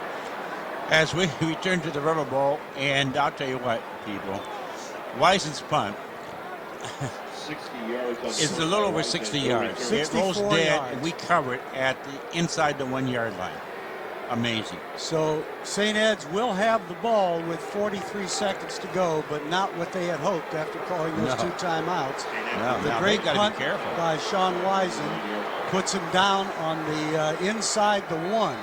Now the question is, what do you do, Coach Gibbons? Get the heck out of here, run that fullback up the gut, sneak it. Careful. Frohnapple up under center. He's got an eye backfield back there. Frohnapple tries to keep it, Yeah. and he'll get a yard maybe 2, and now a timeout being taken by, I believe, the Tigers. Yeah, the Tigers hoping for some kind of a foobar down here where there's still an opportunity. Now, isn't that funny how the end of a half, the coaching really plays into it. Gibbons Sure a great does. job using the 2 clock, yards on the carry but the ball. Tiger athlete, 3 yards. Wisen, makes the great punt. Now it's flipped. St. Ed's has the ball on the 3 with a timeout. And we will keep it right here. So all tied up, 7-7. Matt, At 32, 38. 38 seconds left. So a couple of lights were turned out, but it is 38. So now it's just a matter how quick this play goes, how quick the guy calls it in play, whether there's a 4th down play or not. And again, quarterback keep, fights forward to about the 4, maybe the 5, and again a timeout being Yeah, taken now, this could get interesting because, again, it's 3rd down now. in And 35 seconds. yeah, 3rd down and 6. But the Tigers are out of their timeouts now. So they run a play, right? Yeah. Okay, so it depends how They should be able to get out of it. quickly the guy blows it into play, whether they're going to have to do a 4th down play. But you're right. They should get out of this. See, if they run a play, it takes them 3 seconds, and they go huddle up 4 or 5 seconds. They're going to have to run a play, maybe. Well, what the heck? A lot of fun. We'll see. A lot of fun. Right. Nice crowd, nice day. Not as terrible as we thought. It's still very cloudy. It looks like it should look the weekend after Thanksgiving when football should be over, but we're still playing. Thank God for the Tigers in the playoffs. All right, it's 3rd down and about 6. Ball right at the 5. Now he's going to take a knee there in that victory formation. Thrown apple. Tackling. And he keeps it, and he tries to fight forward to fumble the ball. And I think maybe the Tigers have it. Can you believe that? They were. Oh, my goodness. At the 4-yard line. Boy, did that kid make a mistake. He should have just taken a knee in that victory formation. He tried to go for extra effort, which gives the Tigers, unbelievably, 30 seconds remaining. the miraculous thing you always think about at the end of a half. The ball on the 9-yard line with 30 seconds remaining. Unbelievable, sports fans. Tigers, no timeouts left, but they can pop a couple of these near the end zone. Van Ryzen flanks to the right side. We're in an illegal formation. Hope they don't call it. We don't have 6 men on the line. Booth into his shotgun. Rolling to his right. Now he throws it. It's complete for the 6 points. There's a flag. Yeah. See, I think we were in a bad formation. I think that, let's see what they call. Oh, they're going to call a holding. Whoa. Well, that saved their bacon. Actually, Gamble was meant to be the split end on the left side. He didn't cover that tackle. He didn't have. We didn't have 7 men on the line. We got away with that, but they did call a hold, which saved St. Ed's from a disastrous play. Van Ryzen just a great job scrambling back there. So we've got 24 seconds left. The ball is sitting on the 22 now. Tigers, no timeouts left, and it's 1st down. Wow. Booth into his shotgun formation. Back to Booth. Being pursued. This one breaks 1 tackle inside the 15. Perini, there's 15 seconds, and I don't know why. There's a flag, another flag. Oh, man. They ran a screen, a flanker screen, and we're going to have a holding on the, not a hold. Illegal block on the Tigers. Pushing the back. On that screen play, which all of a sudden moves that little puppy Well, now you might see Steve Schott. out all the way to the 28. Now Steve Schott's going to have to try a 45-yard field goal. They'll spot the ball right at the 35 on this near hash mark. And St. Ed's may dodge a bullet, or Schott goes down in Tiger lore. Snap back, that's good. The kick is going to be way short. Off to Way the short, left. off to the left. Yep. Well, half has ended. No, I'm No, sorry. no, no, no. There's 7 seconds remaining. St. Ed's gets the ball for one play. Yeah. And I'm telling One you more guys, fumble, we'll take it. that was No. that was an opportunity. Yes, that's one we blew. We you know really when you blew say one there. You're lucky. Yep. Well, preparation opportunity. We got lucky there, but we didn't take advantage of Not it at all. with the 2 penalties, taking us out of a shot at that touchdown. Now they're in the victory formation. Now I think you'll see again. them take a knee. I would think so. Fronapple does take the knee this time, and that's it. We have played one half here at the Akron River Bowl. It's the Division I state semifinal. The winner advances to next week's championship match. We are tied. Tigers 7, Eagles 7.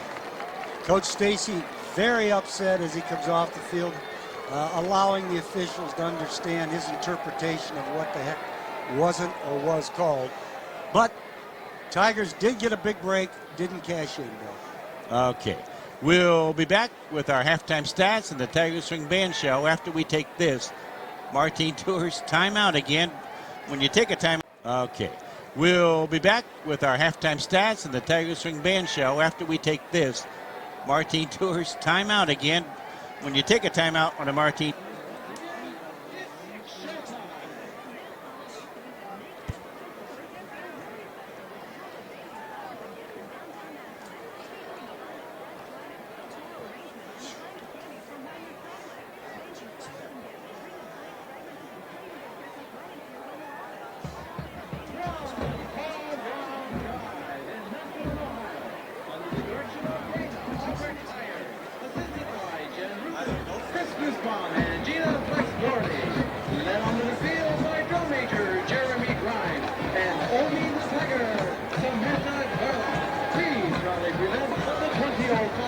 Edition of the Massillon Tiger Swing Band. And now, Massillon Fumble saved our bacon on that first half. Here's fanfare. They had three critical fumbles. Area. Almost four. We almost got the one that they go on the touchdown drive. Huh? Yeah.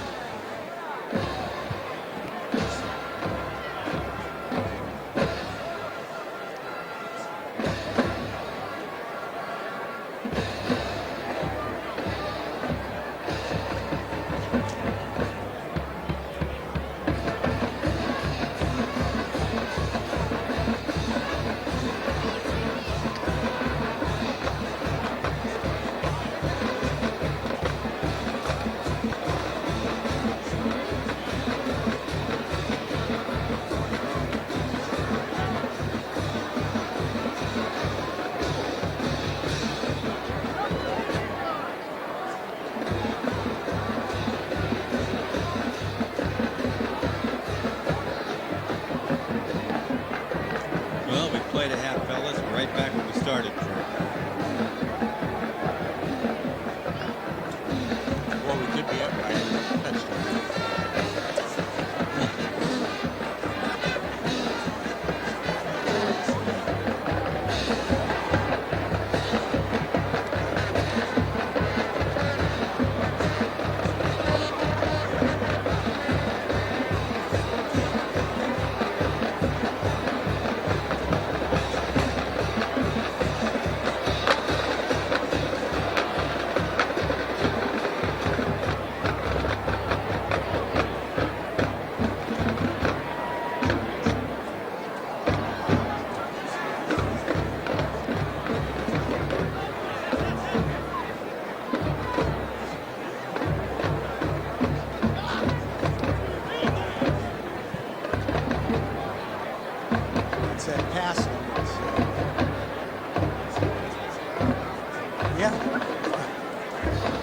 They fumbled. Let's see, we ran 2 plays at the touchdown on our first possession. On their second possession, they fumbled on our 11. Then we punted to the 35, and they fumbled on our 36. And we punted to the 20. As we do return here to the Akron River Bowl at halftime, it's the Tigers 7, Eagles 7. We're going to go right down to the field with the Tiger Swing Band. Saluting our great Tiger fans with Massillon Will Shine.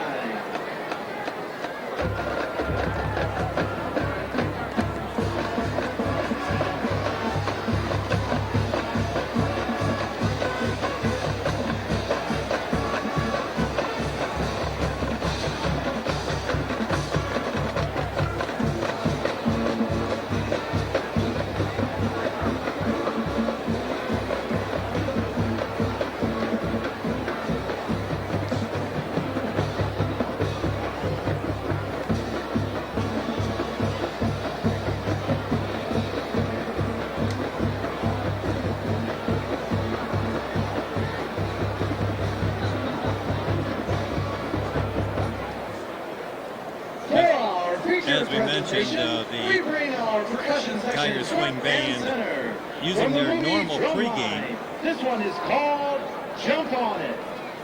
to entertain here at halftime. They did Carry On, Tiger Rag. They've just concluded Our Boys Will Shine tonight, and now they're going to feature their drums percussion section. Let's go back down to the field and listen to the Tigers Swing Band as they complete this halftime show.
Tigers once again featuring their percussion section near the home stands over on the opposite side of the field as the entire band does a band dance to the beat of their drums section.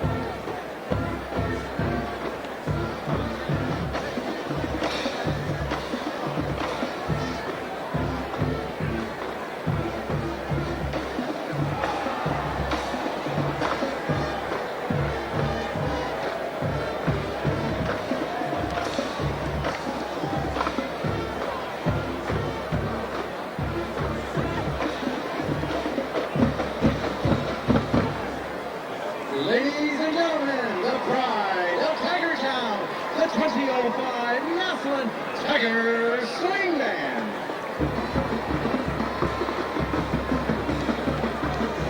All right, as the Tiger Swing Band leaves the field, we will come back, of course, and take a look at some of our halftime stats. As always, our halftime show brought to us by Hometown Health Network, building a reputation based on our name. We will be right back.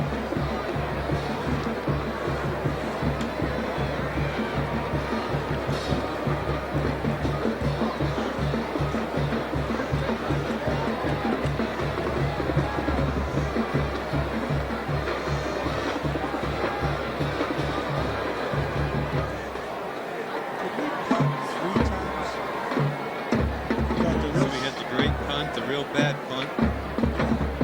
Let me see. Combined numbers. Okay, we touchdown there. Punt to the 35. Here we punt. Yeah, we punted to the 20, and then we punted to the goal line. Yeah. And the one on the 20 is the one they started their drive on. Yeah, that's the one that the guy almost didn't cover down there. Well, we're catching them not playing well in the first half. Right. we should have at least one more score.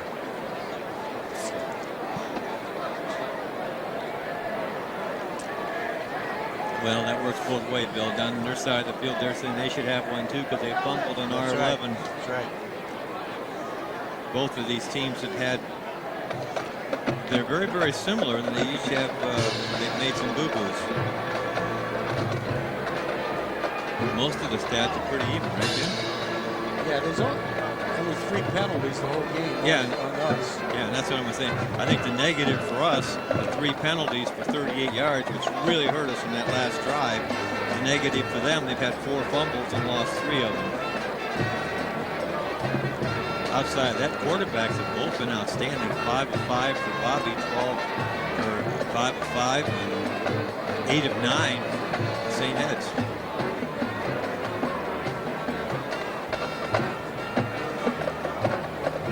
It's an offense too, moving through time. Right.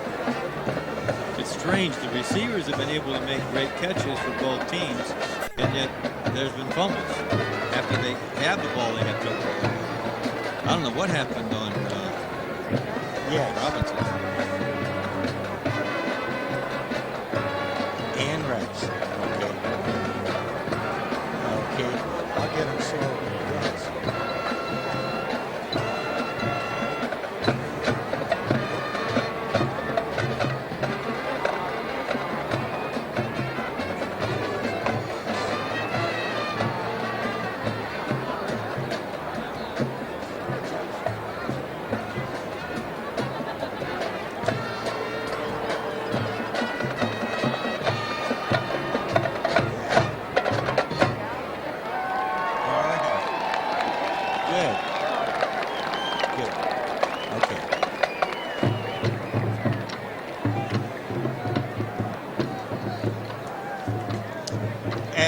Back here to the Akron Rubber Bowl at halftime, and it's 7-7. Do want to wish a happy birthday to Ann Rice. Happy birthday, Ann Rice, and hope you enjoy the ball game. And Jimmy, you've got some information on our internet on the internet. Yeah, you know, we can only do a spot here or there, and they call us from the studio. Just got a return listener, Dave Muris, out in Sacramento. Jennifer from down in Florida. Hi, Jenny. And down in Dallas, Texas, 2001 Booster Club president Greg Kemp, ex-Tiger, down here listening to his Tigers. Hey, Greg, good to have you listening. And we got him, I know, listening in Las Vegas again, in the Chicago area, Tinley Park, all over the place. How about some stats, Bill? All right, go ahead. Okay, first half stats. Hats off to both defenses. They've done a very good job with the 7-7 ball club.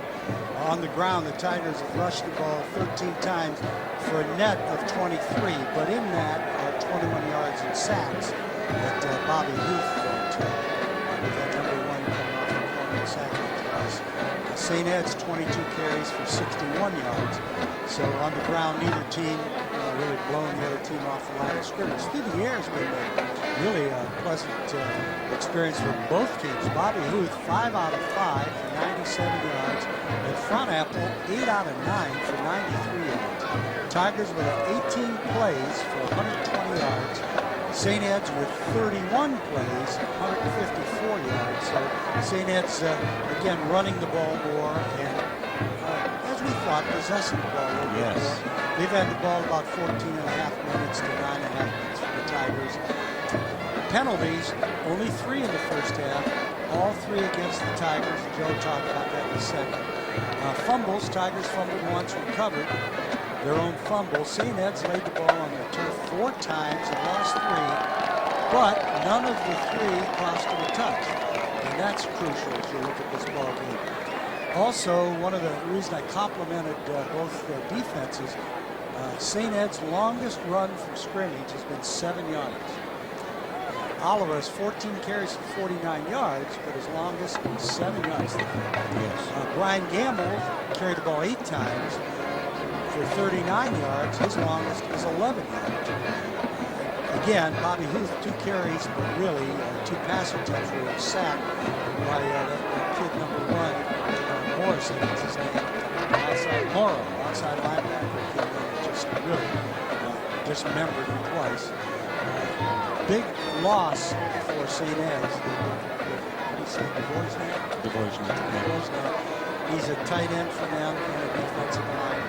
And as you look at that first half, it looks like every time it's a passing situation, you're sending one of those 4 linebackers off the corner in the direction that Bobby is sprinting, trying to take that screen out of the way. Okay, Joe, the scoring. Okay, Bill. Well, not a lot of scoring, obviously, as we're looking at a 7-7 ball game. But 11:26 mark of the first quarter. The drive, 2 plays, 85 yards. Only 33 seconds of clock consumed. The Tigers jumped on top with Steve Schott's extra point kick. 7.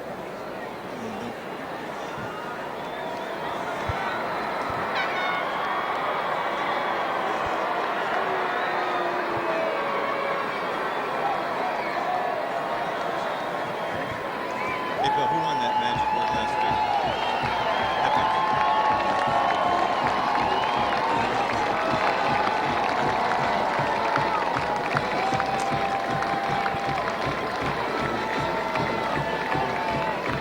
Well, if their kicking game's been, you see Edmonds out there at all anymore?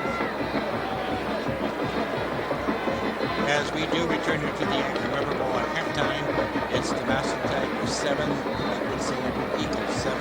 And again, to remind you people, of course, of that magic word coming up here in this second half.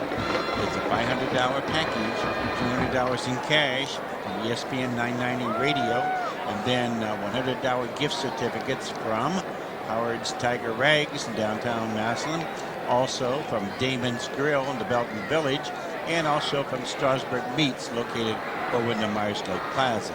You can call Ray Juski Monday morning somewhere between the 7 and 8 o'clock hour, and he asks you to call in, and you be the, I assume it's going to be the 99th caller again. You've got that magic word. We're going to give that to you here pretty soon now. You'll win that $500 package. Jim? Couple things. First of all, I see number 85, Rosnack, on crutches, so he's out of the ball game. I want to compliment St. Ed's. Their defense has done a very solid job not giving the Tiger offense any kind of consistency. I want to compliment their passing attack. 8 out of 9, we've shut down that run as we've had to come through that passing attack. And it's the kind of ball game Tiger fans at home. The Tigers are going to want to play this game ahead. This is the kind of game you want to get behind. Because St. Ed's has shown they can monopolize that ball and bring up some clock. Joe? Well, each of these teams, as we pointed out, really, when you look at them, had opportunities to be in the lead right now. They've done some good things defensively and offensively, but they've each done just enough to keep themselves in trouble. The St. Ed Eagles, of course, 4 fumbles in that first half, losing 3 of them.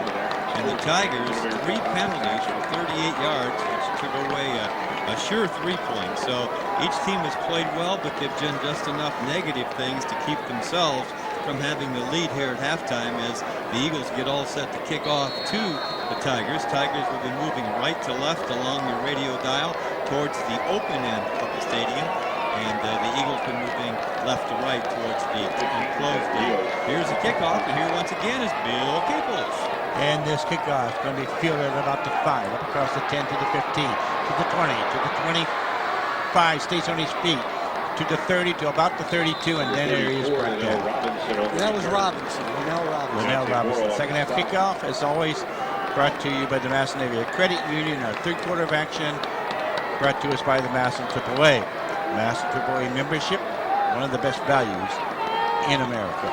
We say hi to the Sowers family listening on the internet down in the Atlanta area. Their son played in 85, 86 for the Tigers.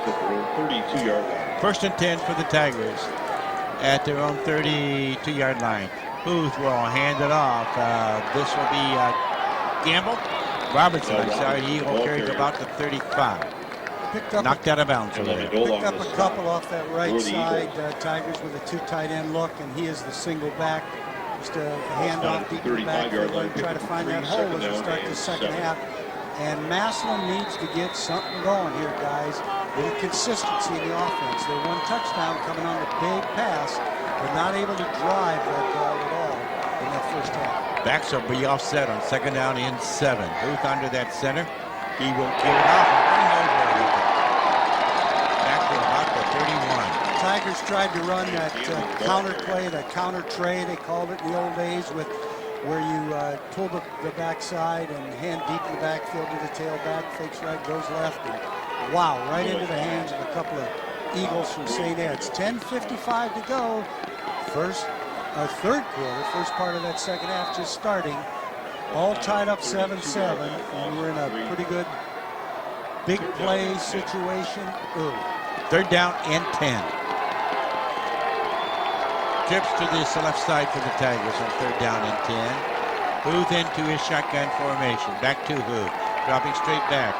Firing one. It's incomplete. There's a flag. It's going to go against the Eagles. Ball was thrown too far. Tiger receiver did get a hand on it, but then as he was going up the field, he was hit by one of the Ignatius players. They're going to call a personal foul. Yeah, that was meant for Brett Huffman. Ball overthrown. That might be thanks to Coach Stacy in the ear of those officials walking off the field who had their attention for what maybe they didn't call, whatever it was. When the Tigers had recovered that fumble deep in St. Ed's territory. Well, the Eagles fans aren't too happy. As Tiger fans are. As we would not be. Right. But a big penalty keeping this drive alive. First down and 10. High backfield now for the Tigers. Huth will go up under his center. And he will hand it off. That is to Gamble. He'll cross midfield to the Eagles' 47-yard line. Yeah, the plays that, nothing's been big, but the plays that have had the most success running the ball are not the delays. They are the handoffs and allowing the back to find a hole, get what he can. And that picked up about 6. Second down, we'll make it 4. Third quarter just underway. We're tied 7-7. Gamble, Nicholson in that backfield. I set. Again, it's Gamble with it.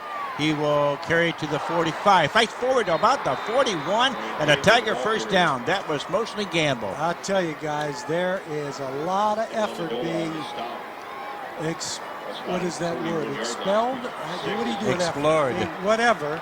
Both of these teams are playing, like there is no tomorrow, because there isn't. There isn't. You win now or you go home and stay home. First and 10 for the Tigers. Ball at the Eagles' 41.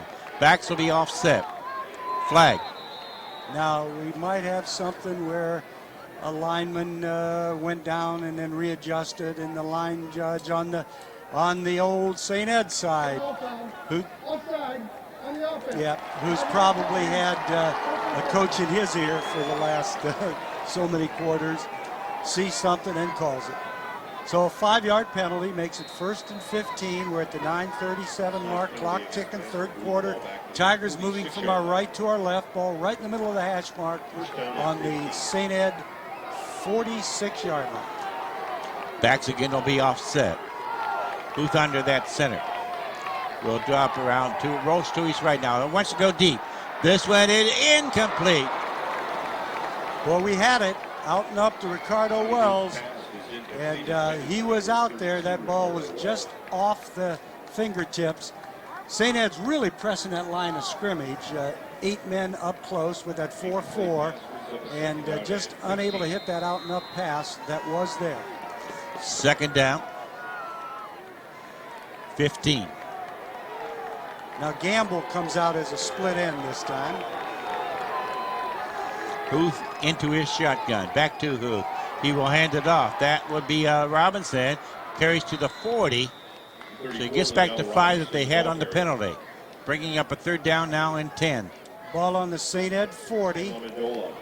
Ball spotted with 9 minutes to go. Third quarter, 7-7 ball game. So they're going to say maybe third and almost 9. 9.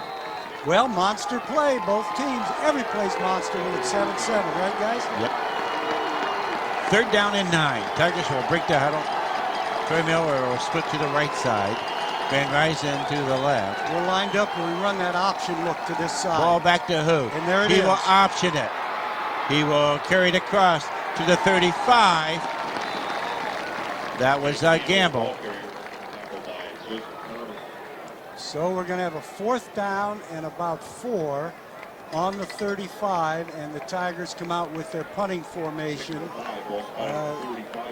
Special teams coach yells something out to Sean Wisen, last minute. Let's see what we're going to pull here. We've got 4th and 4. The ball's on the 35. Bill? Wisen in punt formation. Eagles not quite sure they're buying that. And Wisen's going to roll to his right now. Now he punts it. Pooches it. And well, it's going to go into the end zone. Yeah, it hit one of the Eagles, but unfortunately for Sean, he was standing in the end zone. Wait a second. It hit an Eagle in the end zone. So and that's a dead ball. Are they dead just ball. saying it's automatic Right. dead ball? Exactly. Even on a punt, and the coaching staff is in the ear of the officials out there. They're getting a little discussion, and I think the officials, as they usually do, win. They always win. Okay. 1st and 10 for the Eagles. That ball hit the Eagle player right in the back in the end zone. And that's what Ball at the discussion is 20. about. Ball at the 20. Front apple. Fumble. Fumbles. Now who has the ball? I think the Eagles got this one. That's their 5th fumble. And they're going to get him out of the ball game. They've tried to run him and just mixed up on what the call was. Coach is in his head, and into the ball game goes number 13, Oliver. And again, that would have been a monster turnover. Ends up with a 1-yard gain. 7-7, 7 minutes, 20 seconds to go, 3rd quarter. Oliver, the lone back. Front apple will go up under his center. Defense has to make a play here. Front apple with it, gives it to Oliver, breaks that tackle straight up the middle. He'll cross the 35. He's going to get the Eagle first down at about the 36. Nothing fancy about that. Right up the gut from that deep spot in the backfield, the tailback. And that is their big running gain of the ball game so far. And you get the feel truly that the St. Ed's line is beginning to get a little edge here in that 2nd quarter going into the 3rd quarter here. 1st and 10 for the Eagles. Trips to the left side. Again, Oliver, the lone back. Front apple under his center. And again gives it to Oliver. Now we got a flag. Well, they're going to call a face mask on that. Well, the Eagles There's another flag. We lost our cool there a little bit. We had Tiger player, it looked like, wrapped a hand across the top of the helmet, and they got a face mask call. on the Tigers. And then there was a little late discussion after that. So this is going to be monster. It was That's a 5 5-yard penalty.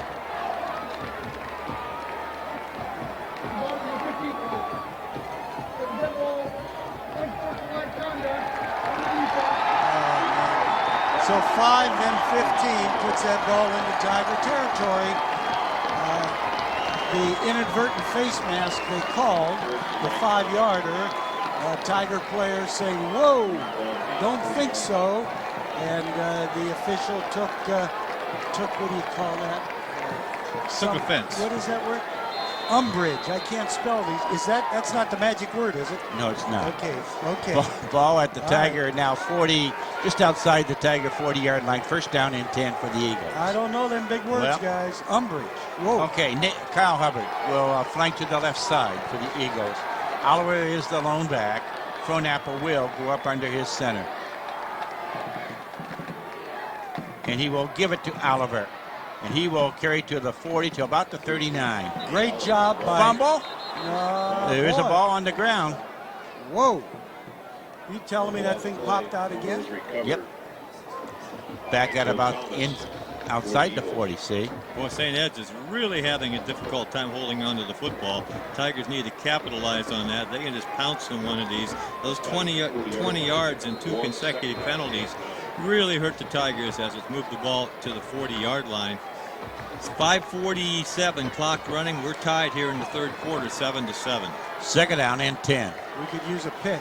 Twins to the left side, anything right now. Frohnapple will drop back. He wants to put one up. He's going to go deep. There it is. It is incomplete. Ellis had a better shot at it than anybody, but it was over everyone's head.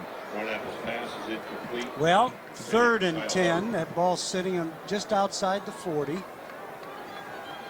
Tigers send in a little bit of a nickel package. Corey Ellis defending on the Well, now you're in like a screen or draw kind of situation with 3rd and 10.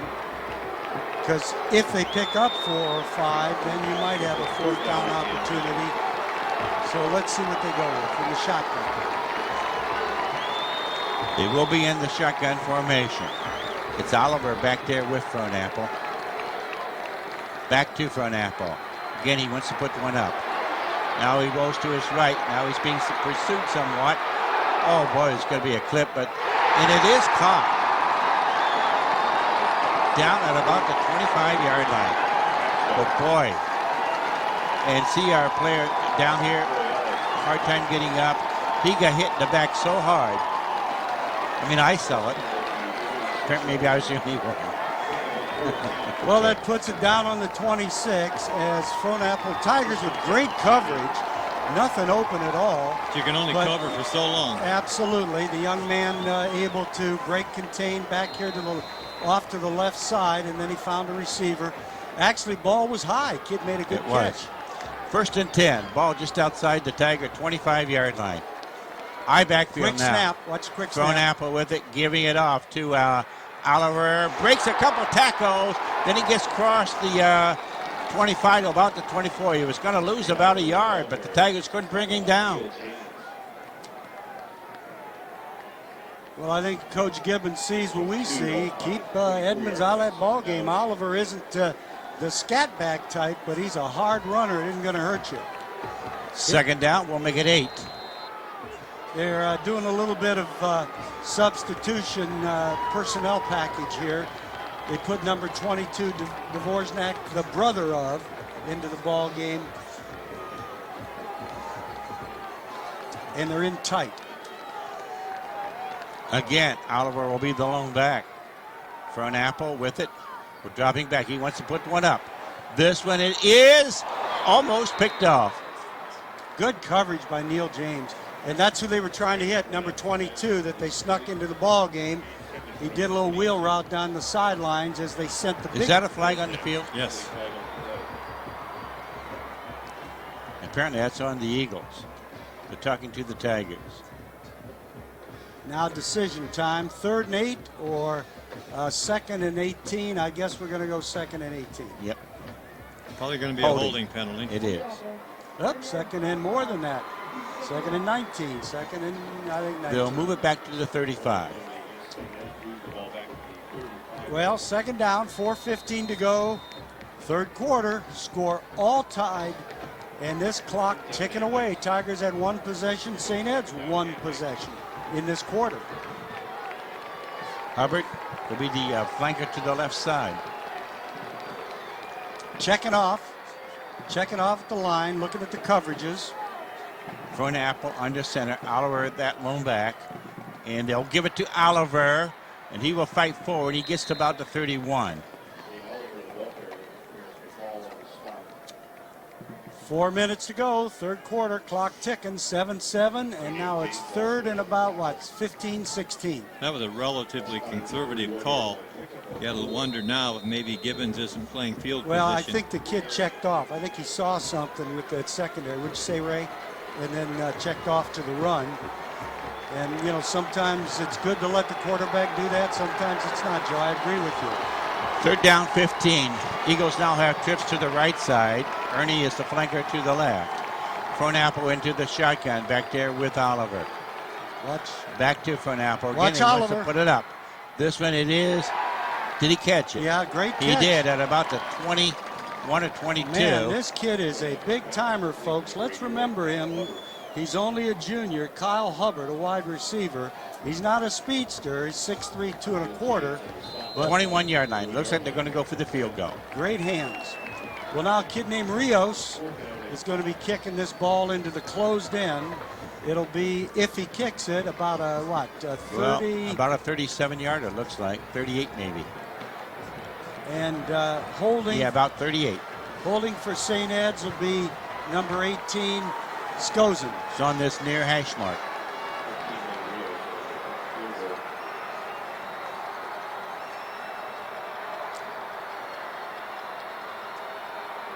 Oh, did that line move?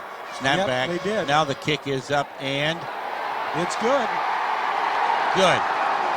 Just dropped right through. There was motion on that offensive line. Nobody called They it. didn't call it, but It's the Eagles 10, Tigers 7. Back with the St. Ed's kickoff after we give you this timeout. big drive.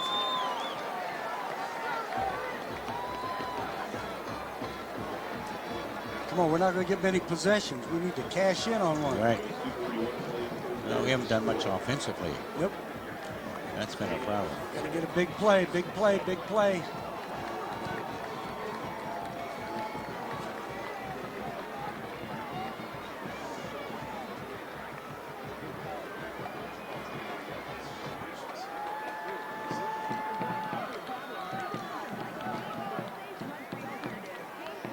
Okay, come on, break one.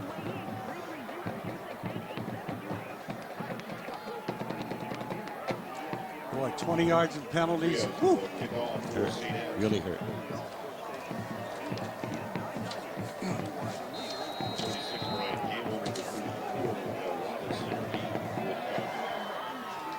Gamble.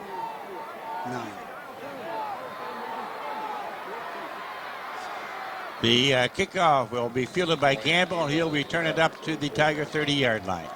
Guys, Tigers have had 5 penalties in this ball game for a total of 58 yards. That hurts. And both drives aided. Not that they weren't penalties, not saying that, but both drives for St. Ed's aided big time by penalties. Yeah. 1st and 10, ball at the Eagle just outside the Tiger 30-yard line. Linnell Robinson, the lone back. Booth will roll to his left now. This one is overthrown. Tried to hit Van Rice, but he threw it too high. Well, that's usually automatic, that little out cut on 1st down where he had an opportunity to get a little time to throw. Ball was overthrown. 2:23 to go, 3rd quarter. Tigers trailed 10-7. They got to get their mojos going, got to get something happening, something good. Somebody's got to make a play. Well, that last drive by the Eagles, 58 yards, 9 plays, aided by 3 penalties, and culminating with that 37-yard field goal by Rio to give them the 10-7 lead. Booth dropping back. This one will be batted but down. Tried to hit Miller slanting over the middle, but it was batted down. Yeah, I think there was a little mix-up in the pattern, too. Gamble coming under, Miller going deeper, and it brought a whole bunch of receivers into that area. Well, big 3rd down, 2:19 to go, 3rd quarter, 3rd and 10. Let's watch number 1 on this, see if he comes off the corner.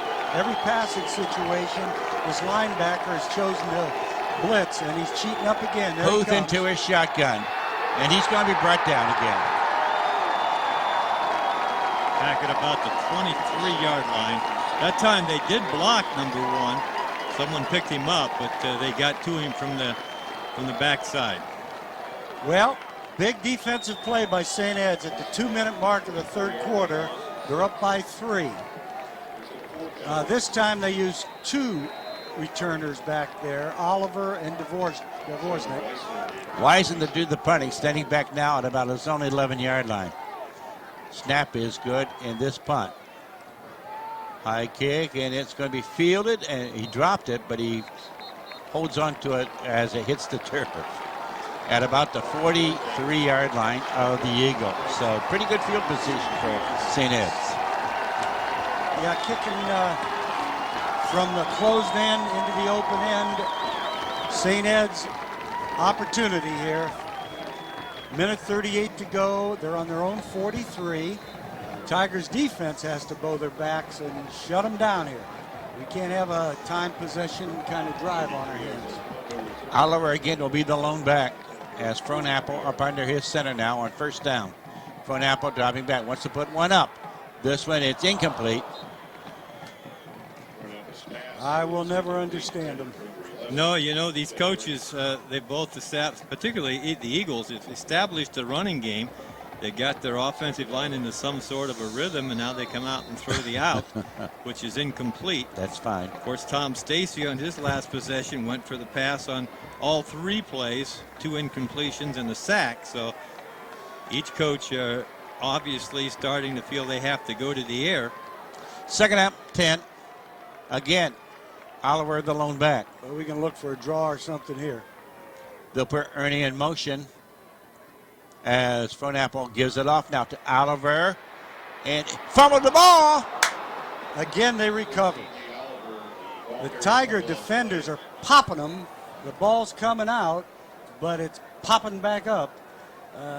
1:19 to go, third quarter. And all over Oliver that time. Now we got a third down. Let's see if Coach Gibbons is going to play tight or loose here. Run that ball, kick us in the hole, or try to keep possession. Third down, and now about 12. With the pass. Well, Frohnapple into the shotgun. Oliver back there with him.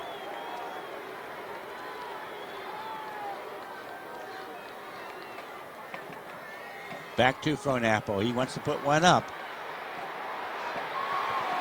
Fumbles the ball again. He falls on it. Wow. This is unbelievable.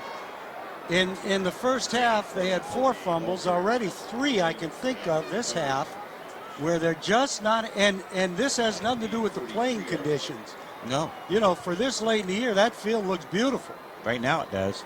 In fact, a lot of the snow was on it. It hasn't melted. Well, that time Franz Apple came to his right, was looking for a receiver, couldn't find anybody, cut back to his left, actually had some green grass in front of him. He had some pursuit behind him, but he just lost control of the ball. And fortunately for the Eagles, unfortunately for the Tigers, the ball bounced right back up to him at the 43. That's the quarter, Bill. All right, we have played 3 quarters. I haven't forgotten the magic word. We'll get it as soon as we can.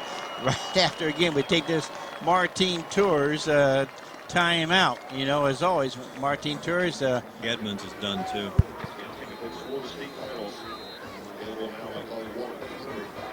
Okay, Ellis. What looks like happened to Edmonds is he probably didn't practice all week. His timing is way off.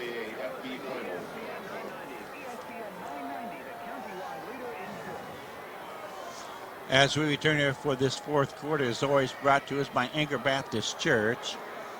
And we'll pick up the rest of that in a minute. Ellis will field it up to the 30, to the 35, to the 40, to the 45. Down this far side, near sideline, he'll step out at about midfield. Great job by Troy Ellis returning that punt. It was a line drive punt. He caught it on the fly and brought it all the way over midfield. They're spotting it right at midfield. Again, fourth quarter of action brought to us by Anchor Baptist Church. You can check out Anchor Baptist Church at www.anchorbaptistchurch.net, or, of course, you can find them in the yellow pages. Okay, offensive line, do the deed. Let's get some push up front. We got plenty of time. Tigers have 3 timeouts left, 11:50 to go, fourth quarter. They trail 10-7. Eye backfield. Ball handed off. This fumbled the ball, and I believe the Eagles have recovered it. Took a hard hit here on this near side as it was going to his right.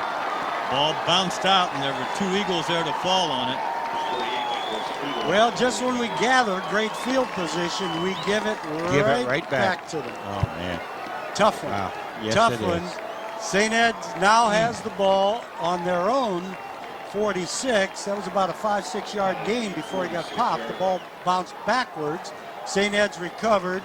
They lead 10-7. They have the ball on their own 46 with 11:40 to go in this ball game, right where they want to be. Frohnapple again up under his center. Oliver the lone back, and he will give it to Oliver. And he's going to get hit at about the line, picks up maybe a yard. He'll carry it to about the 48. Let's see if Coach Gibbons plays the clock now and just runs it 3, even if they don't make the first down, punt that thing, trying to make the Tigers go with the long field, or if he attempts to get something going through the air. Second down, we'll make it 8. Ernie, flanker to the right side, Hubbard to the left. Oliver the lone back, Frohnapple under his center, dropping back, wants to put one up. He will hit it complete at about the 40-yard line, good for the first down. Yeah, just a sideline cut to the big horse. No way to cover it if the ball's on the money, and it was. Hubbard pounding his chest, but he should pound the chest of the quarterback front apple, who put that ball right on his chest when he made his move. Good coverage by the secondary, but again, nothing you can do. 10-7. St. Ed's on top. Fourth quarter. Ball handed off to Oliver. He will fight forward. He gets to about the 36-37. Quite a tried to quick snap us there.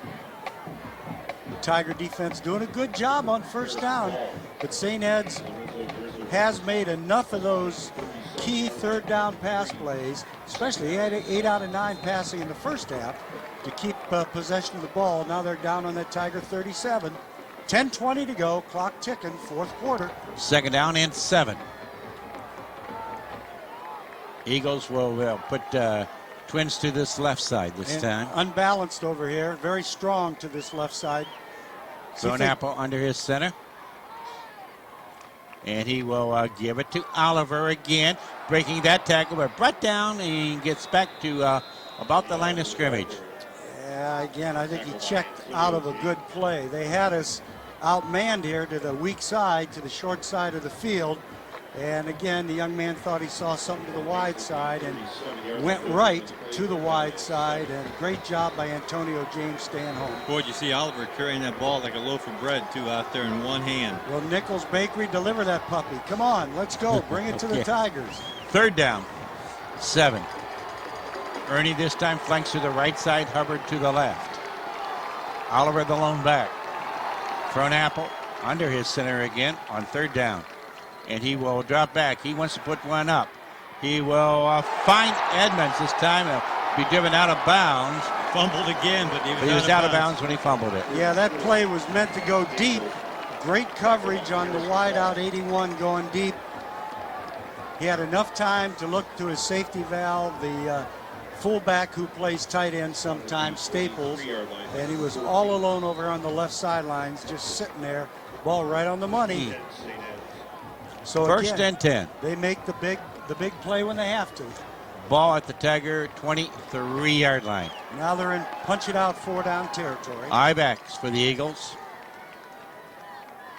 Front apple will hand it off. Oliver. That's holding, my Lord. And he's thrown out of bounds back at about the 25, but yep. I'll tell you, Dirk Dickerhoof, there was a hand on the back of his jersey, the hand on the right of his jersey. The guy just didn't ask for the dance. Second down, we'll make it 10. And again, these guys haven't called it, so that's okay. They're letting them play. But my Lord, come on. Don't make it too flagrant. This is key time in the ball game. It is to the St. Ed sideline, so there's no coach in their ear either. No.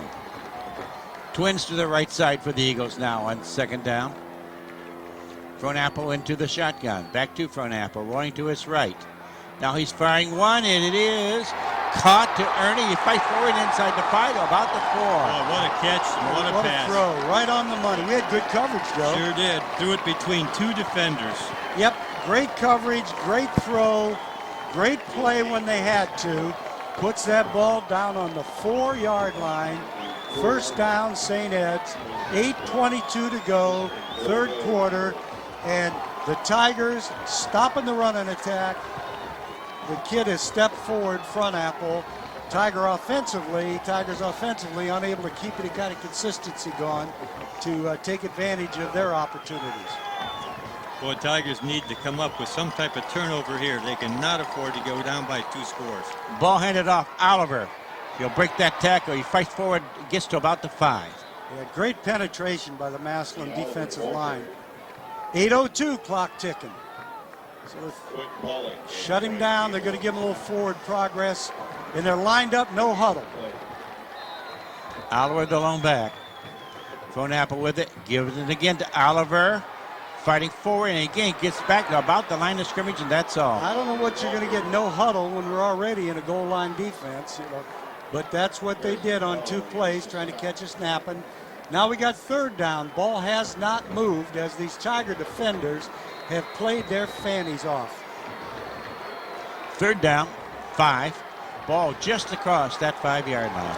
But some athlete has got to make a play here for the Massillon Tigers. Hold them to that field goal attempt.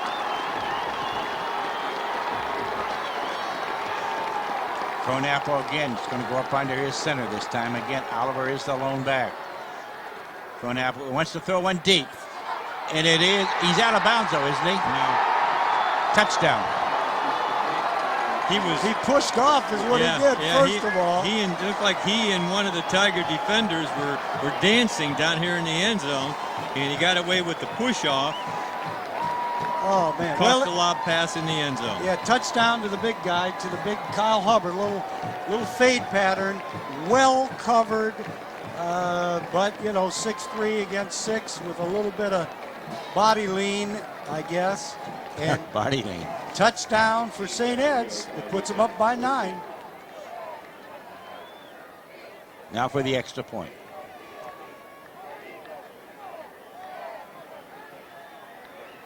Snap's good. Kick is up and kick is good.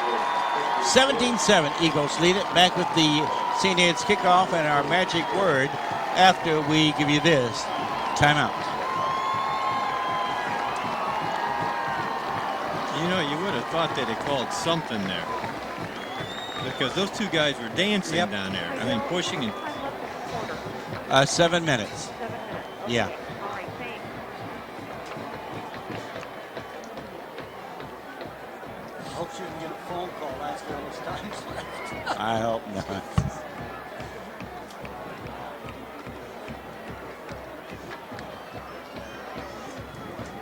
Boy, did that fumble hurt though.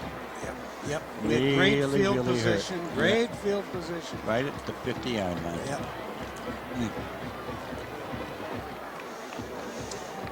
Well, there's time for 2 drives.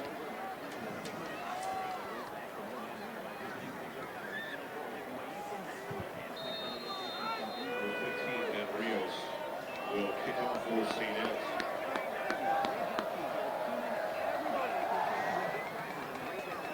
Gamble. And the kickoff fielded by Gamble up across the 10 to 15 to 20, 25-30, 35 up to about the 38-yard line. So he's brought down. Well, 6:54 to go in this ball game. Tigers with good field position to start this drive. They had great field position on the previous drive. The fumble killed them. Bill? All right, it's time for our magic word, folks. I know you've been waiting for a long time. We've been waiting to try to give it to you about our magic word for this afternoon. Focus. Focus. And boy, do we need to focus right now. 31 yards on the return, first and 10 Tigers. See, that's Huth into the shotgun, rolling now to his left. This one will be complete. He'll go out of bounds on that far sideline at about the 44. Fans over there wanted a flag afterwards because after he went out, he took a pretty good hit. 6:48 to go. Picked up about 5 on first down. Little out cut to the tight end. Deep receivers covered. no blitz that time either. You notice that, Jimmy? They all went back into coverage. Yeah. Let's see if they play it safe like that up by 10, or if they're going to come in a passing situation. Here he comes. Huth into the shotgun. This one, it's going to meant for Miller, but a little bit overthrown. Boy, wide open. They caught him in the blitz, and we had Miller wide open on the sideline. Under the pressure, Bobby just had to throw it up. They sent that outside linebacker that time, but Yeah, the safety couldn't get there, so Miller was wide open, but the ball was just overthrown. man, oh man, just not quite able to hit that play. Van Rysen will be the flanker to the right side. Huth into his shotgun once more on third down. Back to Huth, now rolling to his right. This one's complete to midfield, to the 45. Fights forward to about the 40. And That was to Huffman. Again, hitting that under, man. They're covering the deep, folks. 6:36 to go. Tigers trail by 10, 17-7, but moving the ball. Ball's on the near hash mark. They're moving from our left to our right, moving toward the close end here at the Rubber Bowl. 6:36 remaining. Again, Huth into his shotgun formation. Back to Huth, rolling to his left now. Fades, and then he'll be brought down. I think that's going to be an option. It's going to be an option, but They had it well they covered. were too well covered. Yep, they're all over that. 6:25, clock ticking. Tigers get the play from the sidelines. Comes in quickly. Second down. And we'll make it about 13.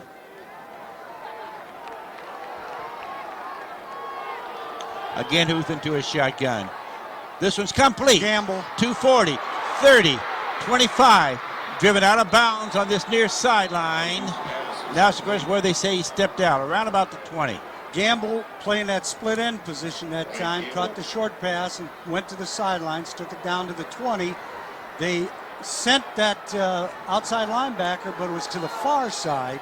So that's a little guessing game now as St. Ed's calls timeout. And with St. Ed's taking the timeout, we're going to take one also. This timeout brought to you by Martine Tours. You can take a timeout on a Martine Tour. The only thing missing is you. We'll be right back.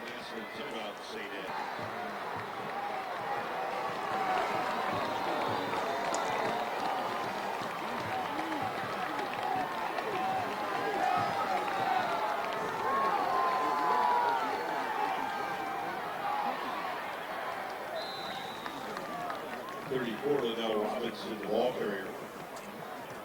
Tackle by Tim Lamidola.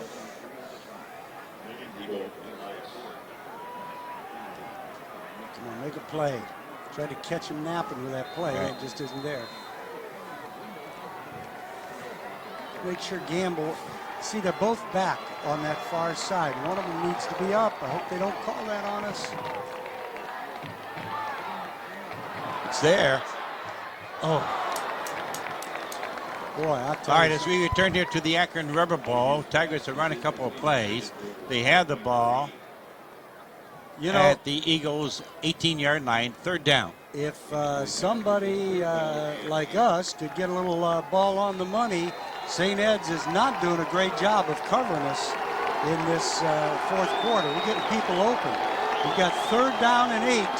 As on first down, we ran a little trap, went for a couple, then we tried a little fade pattern. Ball was overthrown, receiver was open.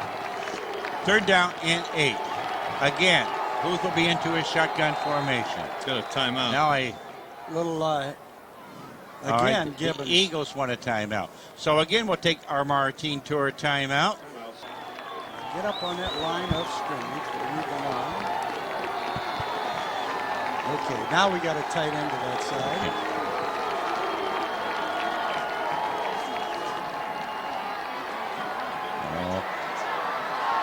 Touchdown, and I don't get the call. Who cares? Call it. I can't. Well, we're not on. I'm when here. we come back. Well, I will. Call it. I will when we come back. Jesus. Okay. All right, as we do return to the Akron Rubber Bowl, the pass to Brian Gamble, straight down the middle for the Tiger touchdown. Touchdown, Tigers. All right, hold that Tiger. Comeback time. Tiger touchdown as always. Brought to you by Family Dentistry in Massillon. You can call 833-GRIN. Extra point attempt. Steve shot in to attempt it. Kick is up, and it is good. And that extra point brought to us by Save A Lot. Great food, great prices. Save A Lot. We'll be right back with the Tiger kickoff after we give you this timeout.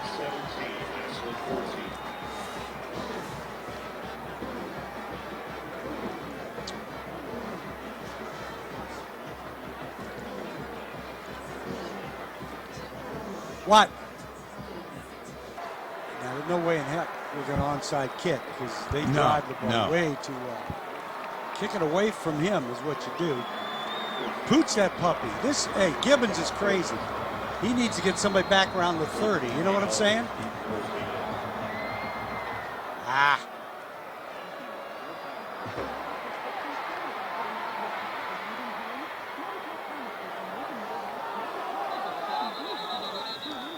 Are they having short timeouts or are we having long commercials? We're double dipping. Okay, 5:13 to go. Plenty of time for the Tigers. Got to stop them. All right, kickoff return up to about the 26-yard line. First down and 10 now for the Eagles. As I was ranting and raving here, plenty of time for the Tigers. 5:13 to go. They have 3 timeouts. They must stop St. Ed's, obviously. There's plenty of time to get that ball back. St. Ed's has to be in their power package, and they are. It's Edmund Staples. I-backs. Front Apple on the center will give it off, and he's going to get a couple of yards. That was Oliver. We're ticking down close to that 5-minute mark. 17-14, Tigers trail by 3. Ain't nobody left the Rubber Bowl this game. I don't think so. Second down, we'll make it 9. Wouldn't mind having one more turnover. Is that asking too much? Never can ask too much. All right. Ernie, the split into the right side. I backfield. Thrown apple under that center. Will drop straight back. Throwing one deep. It's out of bounds. Caught it, but he was out of bounds. Yeah, they tried to throw the fade. They saw the single coverage. 9 men up on the line of scrimmage. Went deep to Marcus, whatever his name is, Kyle Hubbard. Marcus is his third cousin from Pittsburgh. It was thrown to Kyle Hubbard. And now we've got 4:32 to go, third quarter, 3rd and 9.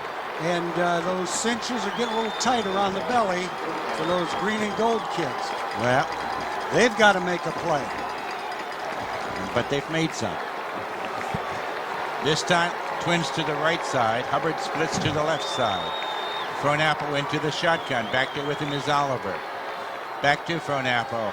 He is going to get hit in the backfield. He's lucky he held on to the ball. Daly drilled him on the 20, and Frohnapple is counting the blades of turf as he staggers off, and that's one where the ball didn't pop out. That could That's have why he been. says lucky. Okay, babe, 4:15 to go, and the old man adrenaline pumping here. Plenty of time. 17-14, Tigers trail, and St. Ed's will be punting. That ball's on the 20. Their punter standing back on about their 6. Ellis standing at about his 44, 45. Come on, become a legend.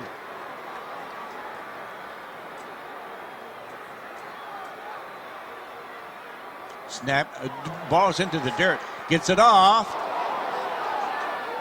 and they stay away from it. It goes out of bounds at midfield. Well, there's no roughing the kicker because it was a bad snap. So now the Tigers 55 yards away, 3 minutes, 40 seconds to go, 3 timeouts left, and you got 22 kids playing their fannies off in a great high school football game. Ball at the Tiger 45-yard line. First down and 10. Booth into the shotgun. Back there with him is Gamble. Back to Huth. Rolling out to his left. Wants to throw it. He will throw it complete. He'll carry it to about the St. Ed's 45. That should be close to a Tiger first down. It may be. In the situations where they don't blitz to the side of the sprint out, we got plenty of time to throw. And I got a feeling Coach Gibbons' defensive staff better be sending somebody off that cover. First off and that 10. corner. First and 10 for the Tigers. They have it at the St. Ed's 45. 3:28 with the clock moving. Lots of time. Miller flanks to the right side. Huth into his shotgun, now rolling to his right. This one's complete to Miller. He will be brought down at the 40. Clock ticking, 3:12. Ball is just inside the 40, making about 2nd and a long 4. Tigers on that line of scrimmage. Signaled in from the sidelines. Second out, we'll make it 4. Huth again to his shotgun, rolling out to his left. This one's going to be complete. Campbell, out out of bounds, inside the 30 at about the 29. Come on, be a legend, kid. 2:49 to go. That's how they're made. You know, preparation and opportunity, right? We're prepared. We've got the opportunity. Plenty of time. 2:49 to go. Voice of Tiger football across the way. I might have to call Dr. Chambers after this one if it goes the right way. Ball's on the 29 on the far hash mark. St. Ed's fans up. Tiger fans up. First down and 10. Miller this time flanks to the right side. Booth into his shotgun. 3-man rush, St. Ed's. Timeout. Time has been called. Who was going time, but the Tigers snapped it back to midfield now. Did we get the timeout? Apparently not. Oh, boy. Oh, boy, that hurts. That really my hurts. goodness. That really hurts. Man, oh, man. The ball was snapped. The quarterback was turning to the side, seemingly to try to call timeout. I didn't watch it that closely. and a disastrous play for the Tigers. And now the Tiger coaching staff is asking the official, we don't have replay in this game, guys, unfortunately. So the ball is way back on the 49-yard line.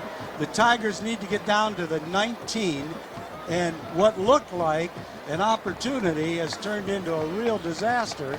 It's still second down, but my gosh. They got first down, don't they? They've got first down No, on the it'll be marker, second. but it's It second will be down second down, all right. because they snapped the ball. All right, you're right. Oh, man, oh, You're right. man.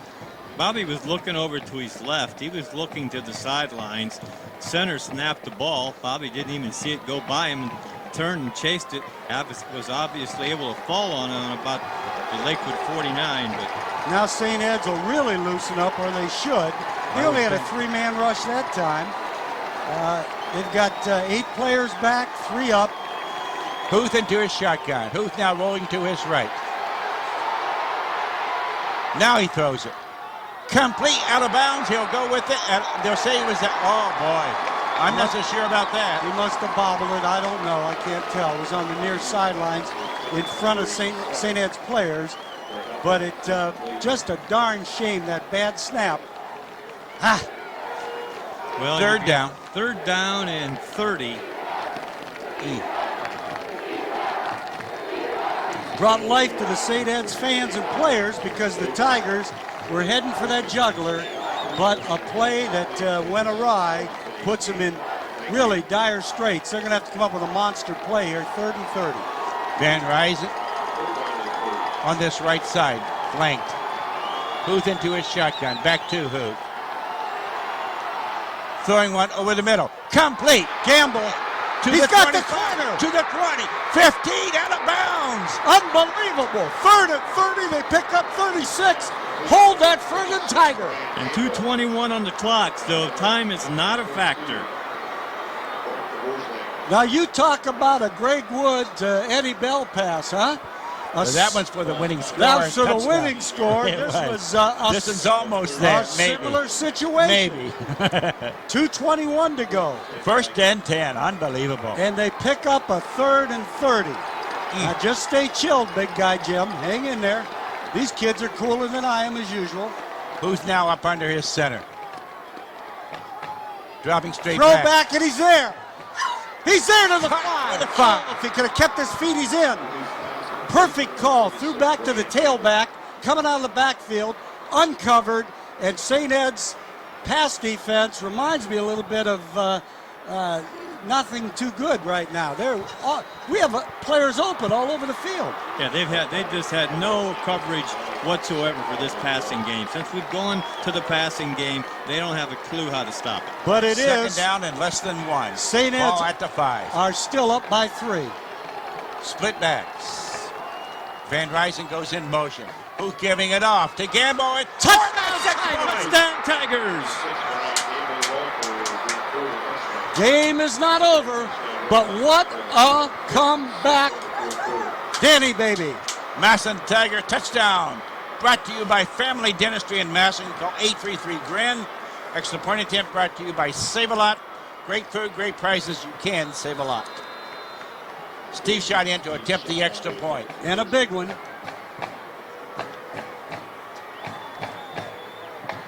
Snap a little bit high. Kick is up. Good. Home appliance scoreboard reads Tigers 21, Eagles 17. Back with the Tiger kickoff after we give you this timeout. Call Steve Luke. Just tell him the score. Minute and a half to go. 3rd and 30, we pick it up. In fact, just give me the cell phone. Here, I got one. I got it.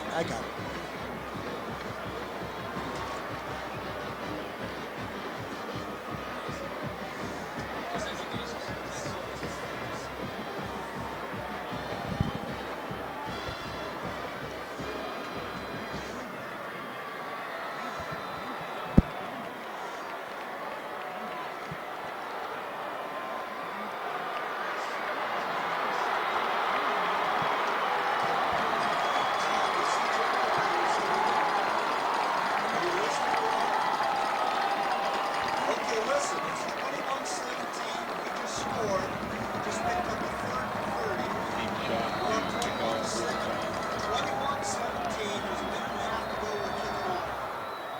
As we return here in this kickoff by Shot, fielded at about the 4, up across the 5, to the 10, to the 15, to the 20, to the 25, to 30, and then brought down. Well, we got a minute 50 to go. Tigers lead 21-17. St. Ed's with 2 timeouts left, and their passing game has been on the money so far tonight. They've got the big kid, Kyle Hubbard, 6'3", 225, a junior. He comes out of the ball game, so they must be going with their speed package now. They bring in number 3, Anthony Capasso. Shotgun formation, Fronapple. They'll put Capasso in motion to the right. Fronapple with it, rolling to his right. It'll be a throwback. But he's not going to go anywhere. They're being brought down at about the 30. Throwback screen to Dvornik, the Tiger defensive line, led by Antonio James, led by Grizzard, all over that play. Minute 30, clock ticking. They still have 1 timeout left. 2nd and 11 on their own 31. Oliver, the lone back, Fronapple into his shotgun. Boy, taking a lot of time. Ball back to Fronapple, dropping back. Now he'll throw one deep.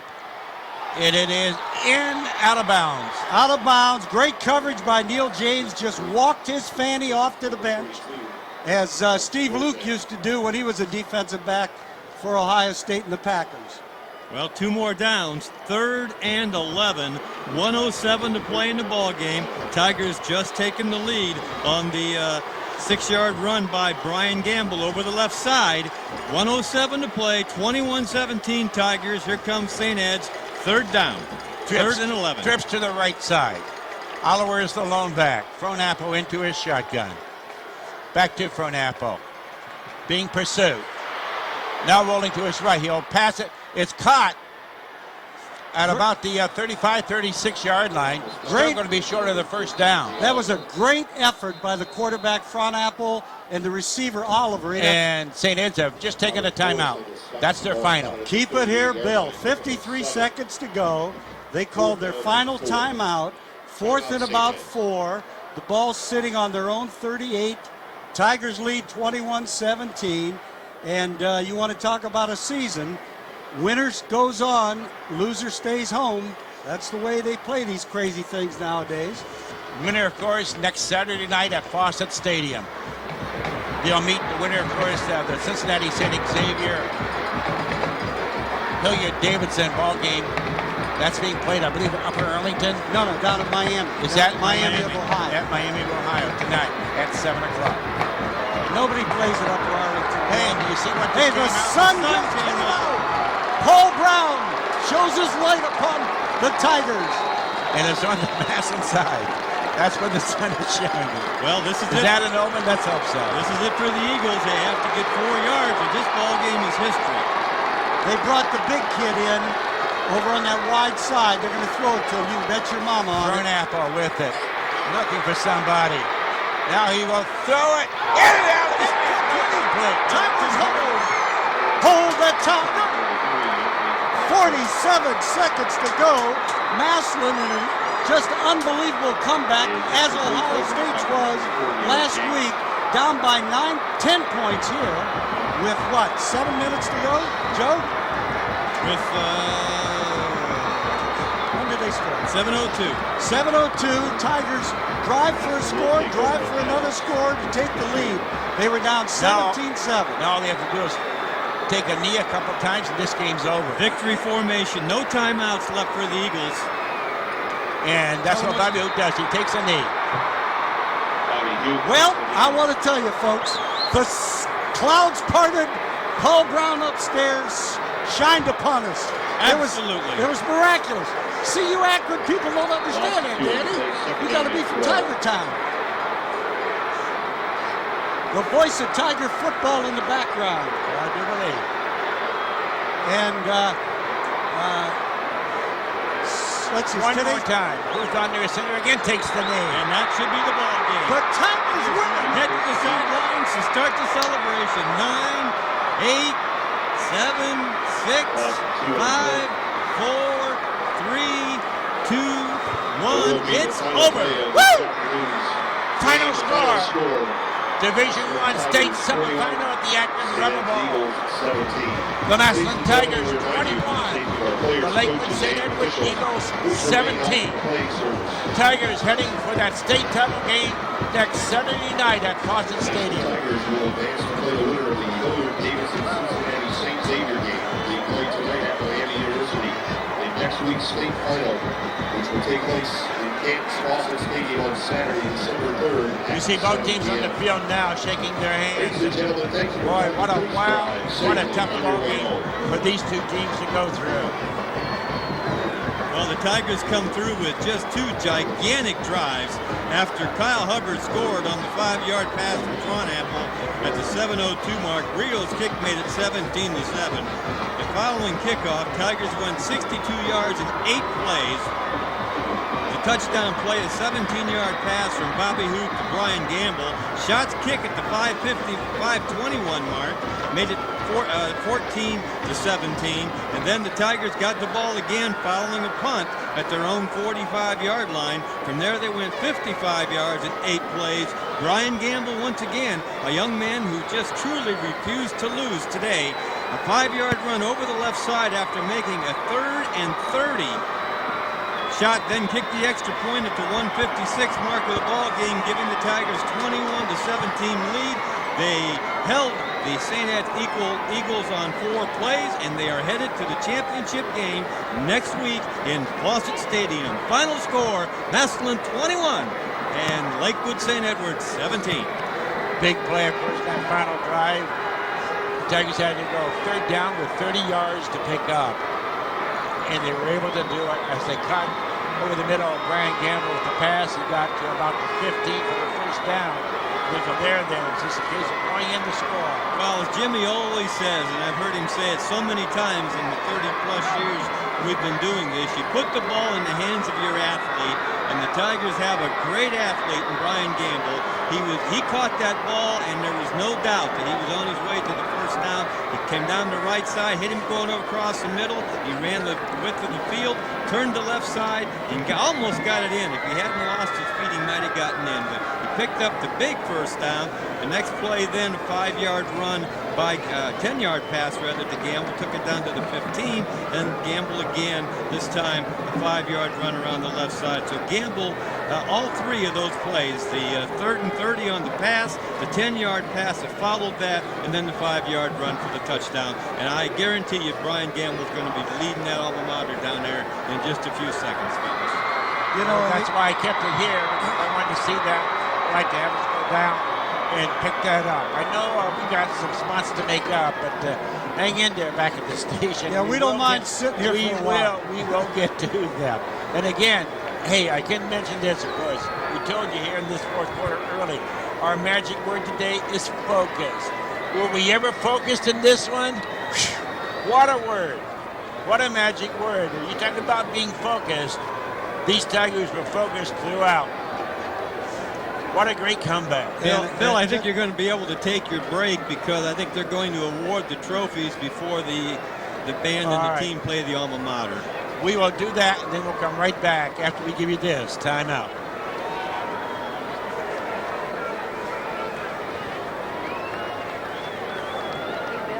Yes.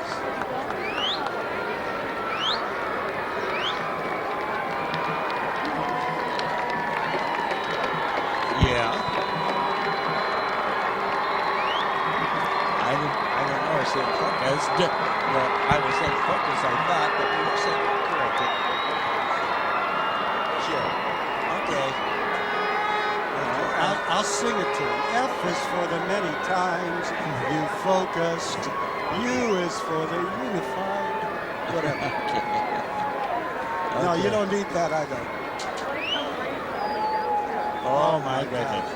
I do believe. Okay.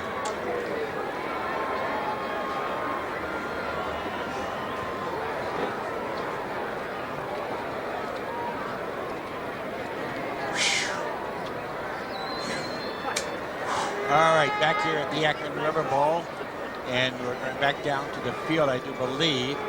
Well, very soon. I want to tip my hat, if I had one, to St. Ed's. Just a disciplined, excellent high school football team. Their fans are here giving them a real hand because they just played their fannies off. Yes, they did. Just a few athletes on the Tiger side of the ball made a couple plays. Daly with a big sack, and Joseph Gamble, several receptions and a big run. And on the sidelines, Bill. Robert Morris? I think Yes, it's Robert Captain Morris. Robert Morris. All right, let's go.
Say after that, Bill, huh? Robert Morris, directing the Tigers to band alma mater. Well, that was a wild time downtown tonight. Wild downtown. That was one for ESPN high school classics, as the Tigers looked as though they were buried, had not moved the ball at all throughout the whole ball game after that first touchdown pass.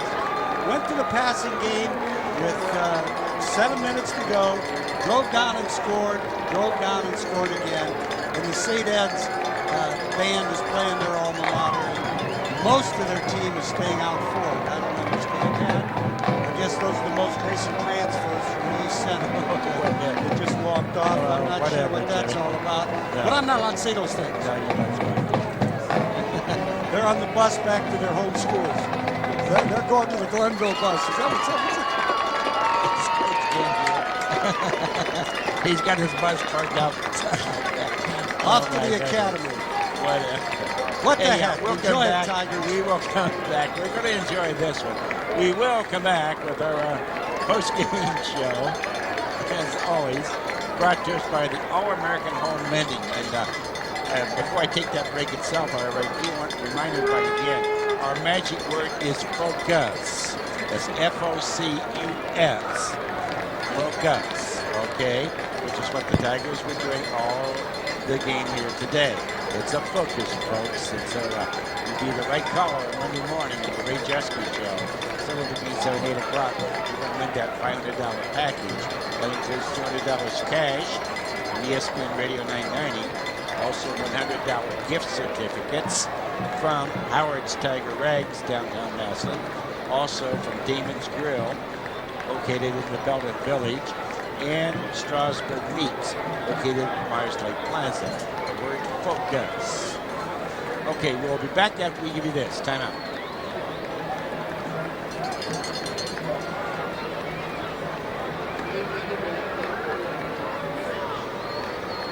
We have to come up with a defensive player. I got him.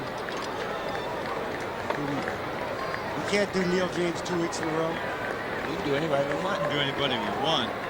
You have someone else you'd like to? Don't you pick on Daly. He made one play. Neil James had a horse to cover the whole ball game down here, and he made several big plays along the sidelines right at the end. And if it had been officials that were loose with the hankies, we could have been in trouble.